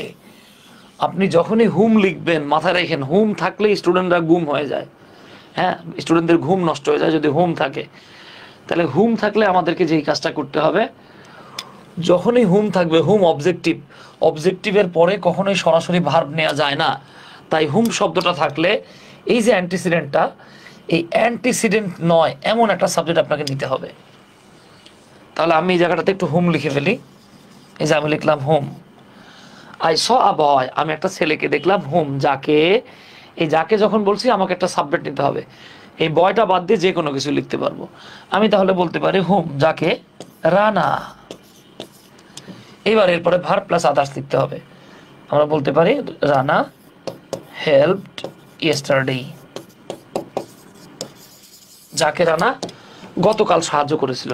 তাহলে খেয়াল করেন কিন্তু বিষয়টা, আমরা বলেছি যদি হুম থাকে তাহলে হুমের আগে যে নাউন আছে এই নাউনটারে সারা যে কোনো সাবজেক্ট নিতে পারবেন। যেমন এখানে বয় ছিল, রানা আর বয় কিন্তু এক ব্যক্তি না, আলাদা ব্যক্তি। তাহলে আমি কি বললাম? আমি একটা ছেলেকে দেখেছিলাম যাকে রানা গতকাল সাহায্য করেছিল। বোঝা যাচ্ছে না? বোঝার কথা। এইবার দেখেন আপনি এই জায়গাটাতে চাইলে একটা পজেসিভ লিখতে পারবেন। পজেসিভ হচ্ছে হুজ। এই হুজের বাংলা হলো যার। মজার ব্যাপার হচ্ছে পজেসিভ যখন নেবেন, আমরা একটু আগে পড়ে আসছি পজেসিভ সাধারণত নাউনের পূর্বে বসে, তাহলে আপনাকে অ্যান্টিসিডেন্টের সাথে সম্পর্কযুক্ত একটা নাউন নিতে হবে। অর্থাৎ এই ব্যক্তির সাথে বা বয়ের সাথে সম্পর্কযুক্ত একটা নাউন নিতে হবে। তাহলে আমি লিখে ফেলি হুজ। বাক্যটা খেয়াল করেন, আই স আ বয়, আমি একটা ছেলেকে দেখলাম হুজ, যার। এই যার মানে কার? এই ছেলেটার। দেখেন তাহলে আমাকে এখন একটা নাউন লিখতে হবে অ্যান্টিসিডেন্টের সাথে সম্পর্কযুক্ত নাউন। তাহলে আমি এই জায়গাটাতে কি করব? আমি একটা নাউন নিব। তাহলে আই স আ বয়, আমি একটা ছেলেকে দেখলাম হুজ, যার। এখন যার মানে ওই ছেলেটার নাউন নিতে হবে, যার বাবা, যার মা, যার ভাই, যার বোন, যার কলম, যার চোখ, যার চশমা। তাহলে আমি বলতে পারি হুজ ড্রেস, যার জামা কাপড়, ওয়াজ ডার্টি, যার জামা কাপড় ছিল নোংরা। তাহলে বাবা একটু খেয়াল করুন তো, এই ড্রেসটা একটা নাউন না? নাউন। এই ড্রেসটা কার? ওই যে অ্যান্টিসিডেন্টের সাথে সম্পর্কযুক্ত নাউন, এই ছেলেটার। তারপরে ভার্ব প্লাস আদার্স। এতটুকু লিখে ফেলেছি আমরা। দেখেন তো আমরা যতটুকু লিখেছি এতটুকুর মধ্যে আপনাদের কারো কোনো প্রশ্ন রয়েছে কি না? এই যে পরের পেজ, যেটা আমরা এই পেজে চলে আসছি এখন, এখানে এখানে 5টা গ্যাপ দেয়া আছে। হু, হুম, হুজ, এই 3টা অপশন দিয়ে আমরা এখন এই 5টা গ্যাপ পূরণ করার চেষ্টা করব। প্রথম যেই কোশ্চেনটা, we will help the boy, আমরা সেই ছেলেটাকে সাহায্য করব, সহযোগিতা করব, ড্যাশ ফাদার। তাহলে আমরা দেখতে পাচ্ছি এখানে বয় একটা অ্যান্টিসিডেন্ট, এবং এই ফাদার কিন্তু হলো এই অ্যান্টিসিডেন্টের সাথে সম্পর্কযুক্ত নাউন। তো আমরা একটু আগে বললাম যে যদি অ্যান্টিসিডেন্ট এবং তার সাথে সম্পর্কযুক্ত নাউন থাকে মাঝখানে লিখতে হবে হুজ। তাহলে আমরা এই গ্যাপে কি লিখব? আমরা লিখব হুজ। তাহলে আমরা বলবো we will help the boy, আমরা সেই ছেলেটারই সহায়তা করব, whose father works at this factory, যার বাবা এই ফ্যাক্টরিতে বা কারখানায় কাজ করে। তাহলে 1 নাম্বার আমাদের হয়ে গেল। এবার আসেন 2 নাম্বারটা একটু দেখি। Rupa is the girl dash Himu believes. তো দেখেন আমি একটু আগে বলে আসছি আপনাদেরকে, মনে আছে কিনা, যে হু হলো সাবজেক্টিভ, হুম হলো অবজেক্টিভ। খেয়াল করেন কিন্তু, হু সাবজেক্টিভ, হুম অবজেক্টিভ। তাহলে এই যে হিমু, এটা হলো আমাদের জন্য একটা এক্সট্রা সাবজেক্ট, প্লাস ভার্ব দেয়া আছে। তাহলে খেয়াল করেন এই ভার্বের সাবজেক্ট কিন্তু আছে, তাহলে আমরা এখানে আর সাবজেক্ট হিসেবে হু লিখতে পারবো না, আমাদেরকে লিখতে হবে হোম। তাহলে বাক্যটা হয়ে গেল রূপা ইজ দ্য গার্ল, রূপা হচ্ছে সেই মেয়ে, হুম যাকে হিমু বিলিভস, হিমু বিশ্বাস করে। এই পর্যন্ত ঠিকঠাক আছে। এইবার সি নাম্বার বাক্যে যদি আমরা আসি, দেখি এটা আসলে কি হতে পারে। হ্যাঁ, আমরা এখানে দেখতেছি রূপা ইজ দ্য গার্ল, রূপা হলো সেই মেয়ে, হিমু বিলিভস, দেখেন এখানেও হিমু বিলিভস ছিল, এখানেও হিমু বিলিভস আছে, তবে এখানে বিলিভ একটা ভার্ব, সাথে হিমু দেয়া ছিল সাবজেক্ট। এই যে দেখেন, আবার এখানে আরেকটা গিট্টু লেগে গেছে, সেটা হচ্ছে গিয়ে ক্যান ডু, আরেকটা ভার্ব দেয়া আছে, দেখেন ক্যান ডু, এই যে এখানে আরেকটা ভার্ব আছে। তাহলে এই জায়গাটাতে অনেকে যেই কাজটা করে, এই জায়গাটাতে অনেকে যেই কাজটা করে, এখানে হুম লেখে। খেয়াল করেন যারা এই জায়গাটাতে হুম লিখবে তারা বাবা গুম হয়ে যাবে, বুঝছেন, তাদের উত্তর গুম হবে, তারা গুম হবে না, তাদের উত্তরটা গুম হয়ে যাবে। এই জায়গাটাতে আমি দেখেছি অনেক টিচাররাও এই কাজটা করে, ভুল করে ফেলে। হ্যাঁ, তো দেখেন এখানে রুলটা কি, আপনি দেখেন তো ভাই, এইখানে হিমু একটা সাবজেক্ট, বিলিভস একটা ভার্ব, তাহলে সাবজেক্টের জন্য ভার্ব ছিল, ভার্বের জন্য সাবজেক্ট ছিল, তাই আমি আর সাবজেক্টিভ আনি নাই, আমি হোমটাকে অবজেক্টিভ হিসেবে এনেছি। কারণ আমরা জানি সাবজেক্টিভ, অবজেক্টিভ, পজেসিভ, হু হলো সাবজেক্টিভ, হুম হলো অবজেক্টিভ এবং হুজ হলো পজেসিভ। খেয়াল করেন ভার্বের জন্য সাবজেক্ট ছিল, তাই আমি একটা সাবজেক্ট না এনে অবজেক্টিভ আনছি। কিন্তু এখানে ভার্বের সাবজেক্ট দেয়া আছে, আরেকটা ভার্ব আছে ক্যান ডু, তাহলে এই ভার্বের জন্য একটা ভার্বের জন্য একটা সাবজেক্ট, এখানে ভার্ব তো দুইটা আছে বাবা, তাহলে দুইটা ভার্বের জন্য আপনার সাবজেক্ট কয়টা দরকার, দুইটা দরকার। তাহলে সাবজেক্ট হিসেবে আমি এখানে কি নিব, হু নিব। মজার ব্যাপার হচ্ছে গিয়ে এই প্রশ্নটাতে অনেক ভাই বোনেরাই আমি দেখেছি ভুল করে ফেলে। তাহলে বাক্যটা আসতেছে রূপা ইজ দ্য গার্ল, রূপা হলো সেই মেয়ে, হু হিমু বিলিভস, যাকে হিমু বিশ্বাস করে, যে হিমু বিশ্বাস করে ক্যান ডু দিস। এখন এরকম বাক্য দেখলে অনেকে প্যারেশানিতে পড়ে যান, তাদেরকে বলবো আপনি একটা কাজ করেন, হিমু বিলিভস, এই যে আমি এক টান এটাকে কেটে দেব। হ্যাঁ, আমি এখানে একটা কাজ করি, হিমু বিলিভস এতটুকু মুছে ফেললাম, খেয়াল করেন হিমু বিলিভস এতটুকু মুছে ফেললাম। দেখেন তো এইবার আপনি বলতে পারেন কিনা Rupa is the girl who can do this, হয়ে গেছে কিন্তু। তাহলে বাক্যটা কি আসতেছে, Rupa is the girl who can do this. আর এই যে হিমু বিলিভসটাকে মনে মনে সামনে নিয়ে যান, মনে মনে সামনে নিয়ে গেলে কি হবে বাবা, হবে এরকম, Himu believes Rupa is the girl who can do this. তাহলে ইনশাল্লাহ এইটা আপনারা বুঝে ফেলছেন, এই জায়গাতে সমস্যা হওয়ার তেমন আর কোনো সুযোগ দেখছি না। এইবার আপনাকে যদি অপশন ডি দিয়ে প্রশ্ন করা হয় যে এখানে আমরা কি লিখবো স্যার, এখানে কি হওয়া উচিত, তাহলে আসেন তো এখানে কি হওয়া উচিত আমরা একটু দেখে নেই।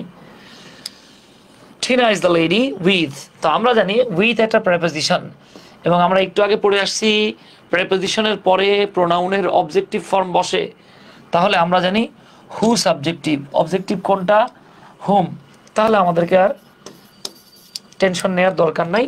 আমরা লিখবো Tina is the lady with hmm Suraiya used to swim. Tina হলো সেই মেয়ে যার সাথে সুরাইয়া নিয়মিত সাঁতার কাটতো বা সাঁতার কাটতে যেত। ওকে, আচ্ছা এইবার বাবারা, সোনারা, টুকটুকিরা, আপনারা এবার একটু ই নাম্বার বা লাস্ট যে অপশনটা এইটা বলার চেষ্টা করেন। এই যখন হু হুম হুজ লিখতে হয় তখন আপনি দেখবেন সাবজেক্ট কয়টা, ভার্ব কয়টা। তাহলে বাবা এই যে থিঙ্ক একটা ভার্ব, এর জন্য সাবজেক্ট দেয়া আছে উই, আবার ইজও একটা ভার্ব।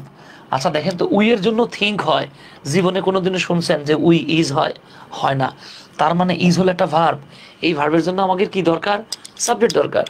সাবজেক্ট কি, হু। তাহলে আমরা এখানে একটা কাজ করতে পারি, উই থিঙ্ক এটার আমরা মুছা ফেলাইতে পারি।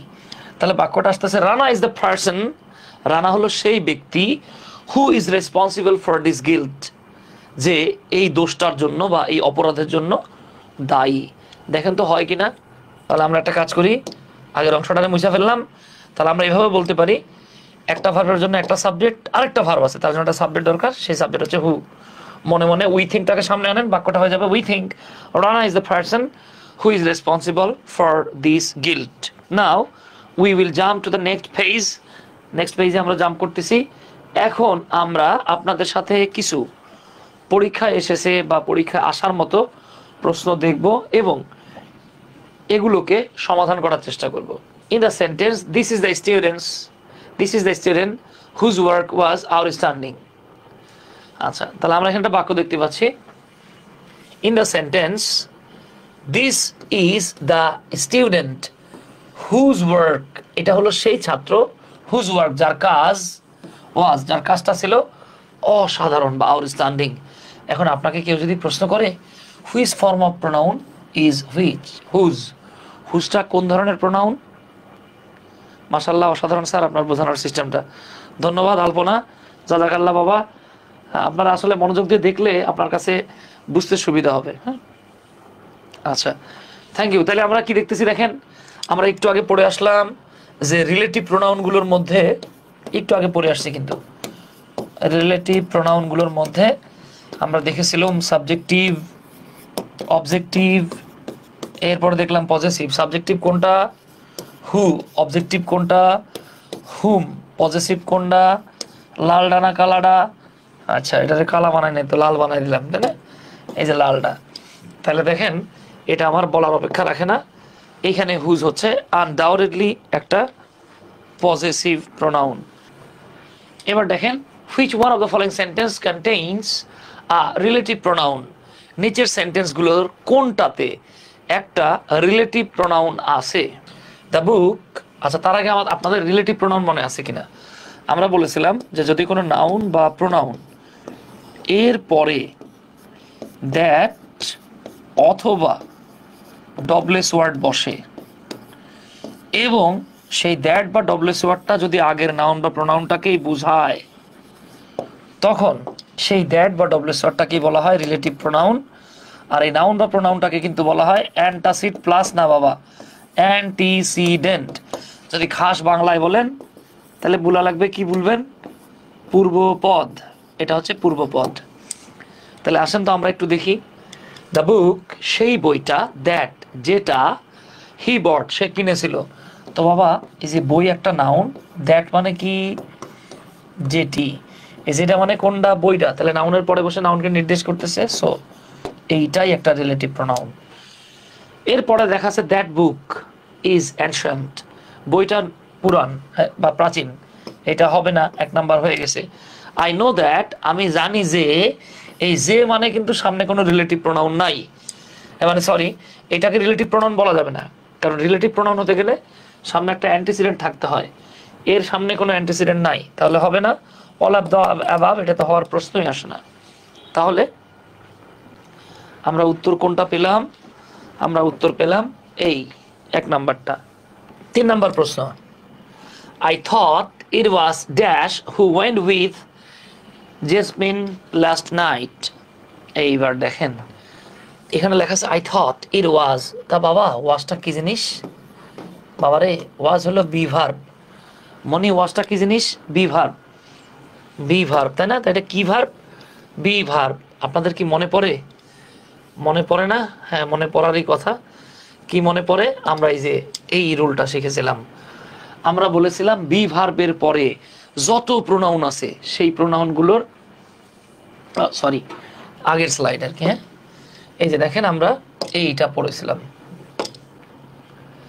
যে বি ভার্বের পরে প্রোনাউনের সাবজেক্টিভ ফর্ম লিখতে হয়, বি ভার্বের পরে সাবজেক্টিভ লিখতে হয়। বি ভার্ব তো মনে আছে, am, is, are, was, are, have, তাই না? Have been, has been, had been, আমাদের মনে আছে। তাহলে এবার দেখেন এই যে আমাদের বি ভার্বের পরে আমার একটা সাবজেক্টিভ দরকার। দেয়ার হলো পজেসিভ, নিব না। দেম হলো অবজেক্টিভ, নিব না। দেয়ার্স হচ্ছে ডাবল পজেসিভ, নিব না। তাহলে নিবেন কোনটা? সি। সি নিয়ে নিলাম আমরা। ওকে ওকে, আসেন পরের প্রশ্নে চলে যাই আমরা। We must do it better than. আচ্ছা, এইবার খেলা হবে, দেখি এটা কে পারবেন। এটা কে পারবেন? আমি নাম বলছি না, বাংলাদেশের নাম করা নাম করা কিছু কোচিং সেন্টারের শিট আছে, প্লাস বাংলাদেশে সো কল্ড কিছু নাম করা বই আছে। এই বইগুলোতে একটা তথ্য লেখা আছে। তথ্যটা হচ্ছে দেন, অ্যাজ, সো অ্যাজ, এদের পরে প্রোনাউনের সাবজেক্টিভ ফর্ম হয়। আসলে কি তাই? অন্য কিছু কি হয় না? দেখেন এখানে একটা তথ্য আছে। তথ্যটা হচ্ছে আপনাদের সাথে শেয়ার করি। এটার নাম হলো প্যারালালিজম। এই প্যারালালিজম জিনিসটা হলো ব্যাকরণগত সমতা বা ব্যাকরণিক সমতা। হ্যাঁ, কিছু জায়গা আছে যেখানে আপনাকে গ্রামাটিক্যাল ইকুইভ্যালেন্স মিলায় রাখতে হয়, ঠিক রাখতে হয়। এর মধ্যে বিষয়গুলো হচ্ছে and, but, or, then, as dot dot as, অথবা সো ডট ডট অ্যাজ। এছাড়াও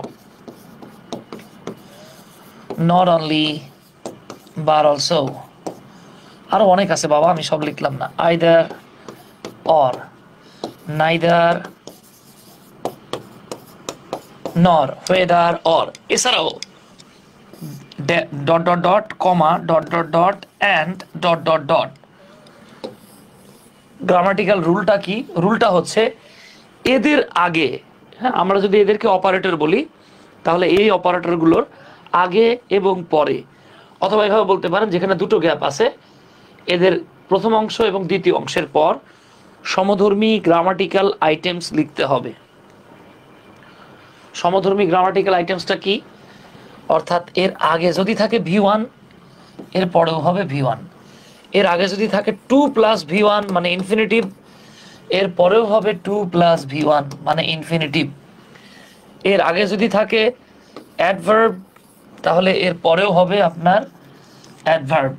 যদি এর আগে থাকে প্রোনাউনের সাবজেক্টিভ ফর্ম, তাহলে এর পরেও হবে প্রোনাউনের সাবজেক্টিভ ফর্ম। যদি এর আগে থাকে প্রোনাউনের পজেসিভ ফর্ম, তাহলে এর পরে হবে প্রোনাউনের পজেসিভ ফর্ম। যে জিনিসটা হবে আগের অংশে যা, পরের অংশেও তা। হ্যাঁ, যা তা বলেন না আবার, মানে আগের অংশে যা হবে পরের অংশে সেটাই হবে, তাই হবে।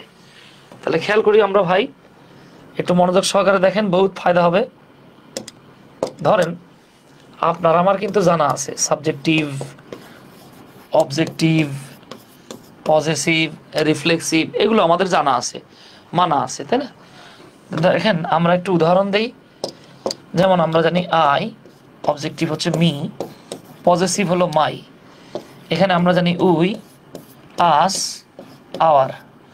এখানে আমরা জানি হি, হিম, হিজ। এখন আমরা একটা ইন্টারেস্টিং অনুবাদ লিখব। ধরেন আমি বললাম আমি তার চেয়ে লম্বা। আমি তার চেয়ে লম্বা, তাহলে আমি এখানে ইংরেজিটা কি করব, অনুবাদটা কিভাবে লিখব? আমাকে এখানে কিভাবে অনুবাদ লিখতে হবে আসেন আমি একটু লিখি। তাহলে আমার লিখতে হবে I am taller than. Now question is, আমরা এখানে কি লিখব? হি লিখব নাকি হিম লিখব? বলেন তো বাবা সোনারা। তাহলে দেখেন ওই যে আমরা বলেছিলাম দেনের আগে যা বসে দেনের পরে তাই বসে। এই যে দেখেন দেনের আগে আছে আই। আই কি?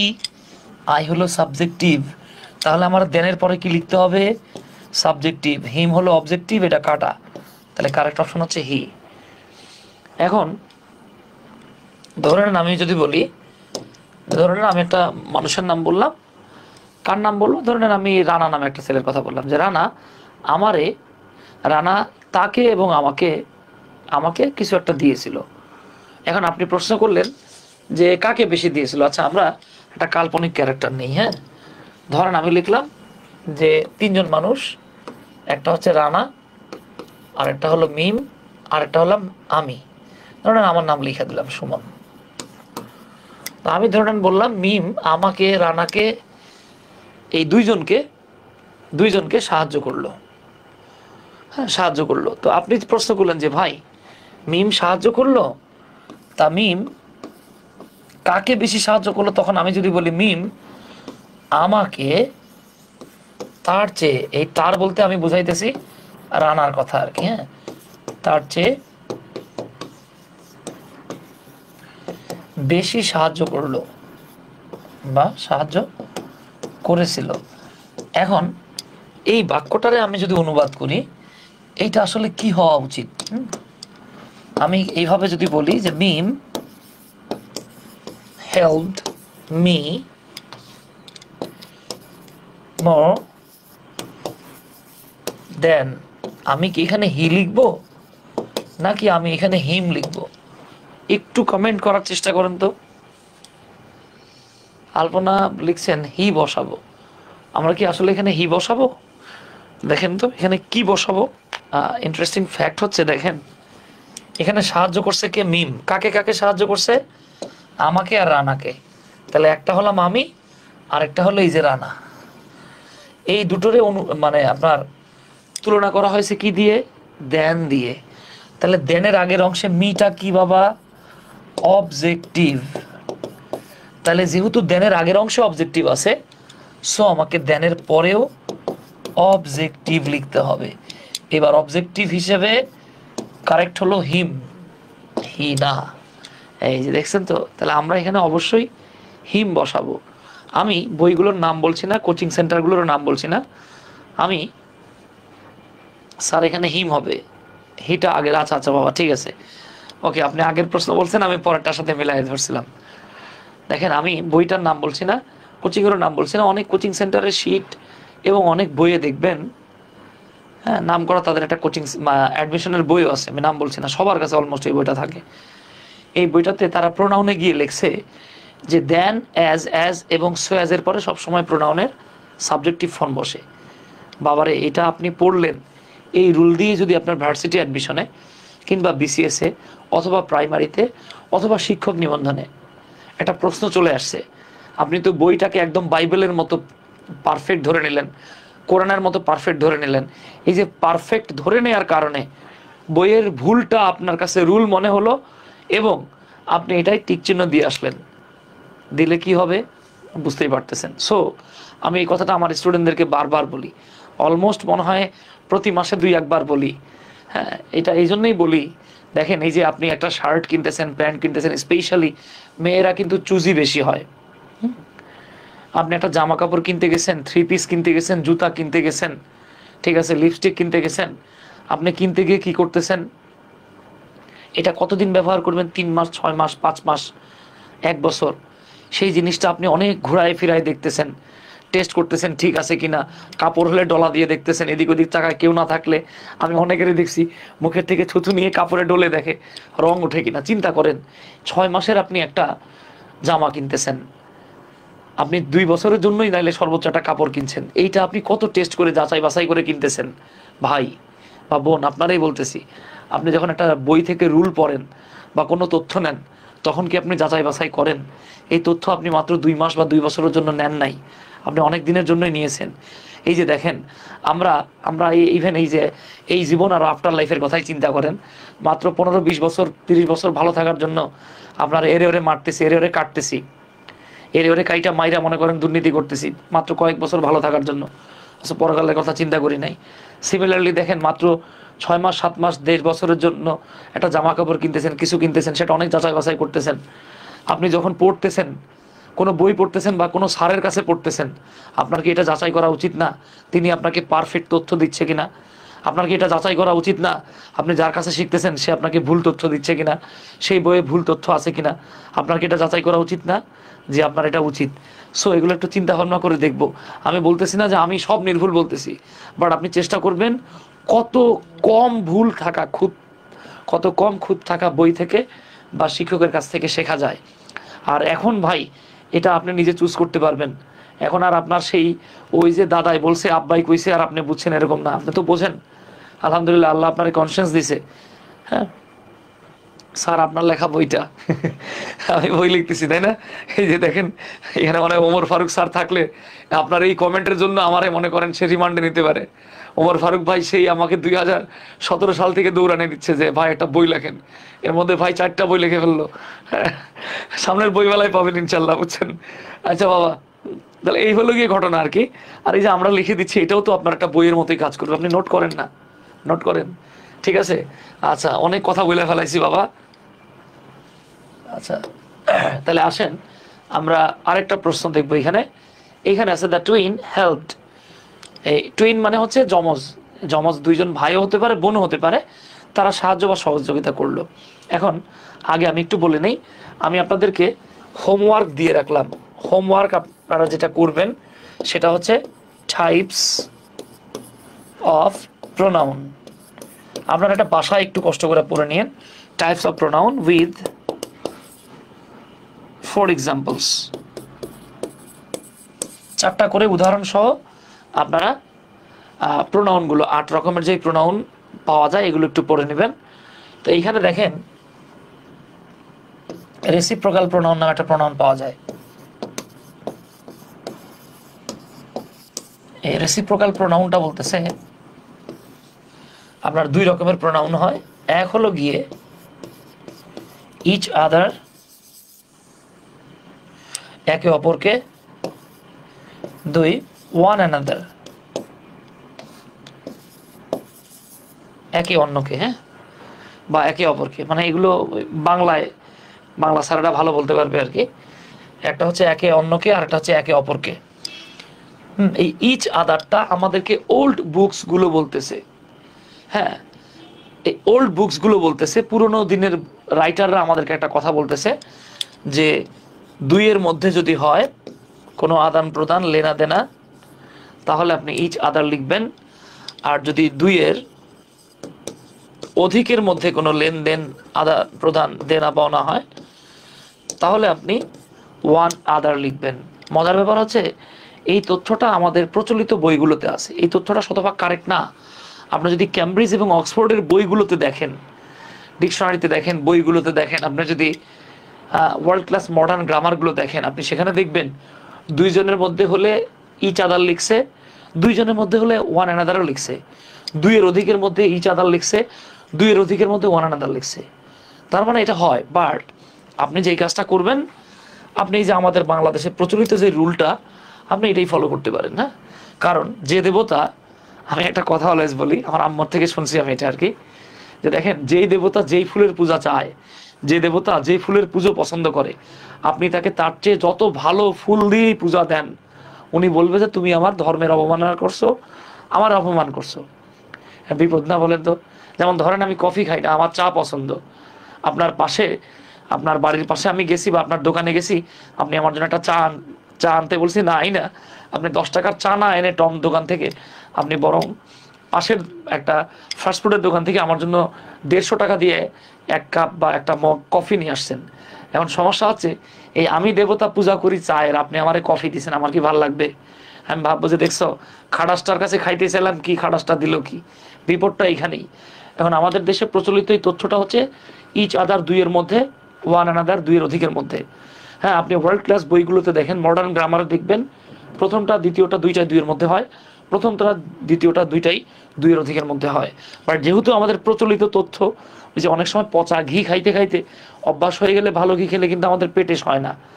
হ্যাঁ, সো ওই হিসাবে আমরা যেহেতু টুইন বলা হয়েছে 2 জন, সো কি বলবো, ওয়ান অ্যানাদার আমরা নিব না, আমরা নিব কি ইচ আদার। ওকে, কথা ক্লিয়ার না? কোনো ভেজাল আছে? তো মনি এইভাবে আমাদের যে কাজটা করা লাগবে, আমরা একটু প্র্যাকটিস করতে থাকবো। যদি প্র্যাকটিস করতে থাকেন ইনশাল্লাহ ভালো কিছু হবে। কেমন? তাহলে আসেন আমরা আরেকটা প্রশ্ন দেখব। এই প্রশ্নটা দেখে আমরা আমাদের আজকের ডিসকাশনটা এখানে শেষ করে ফেলবো। সেটা হচ্ছে she is the sort of person, সে হচ্ছে সেই রকমের ব্যক্তি, dash I feel would be capable of making this kinds of statements.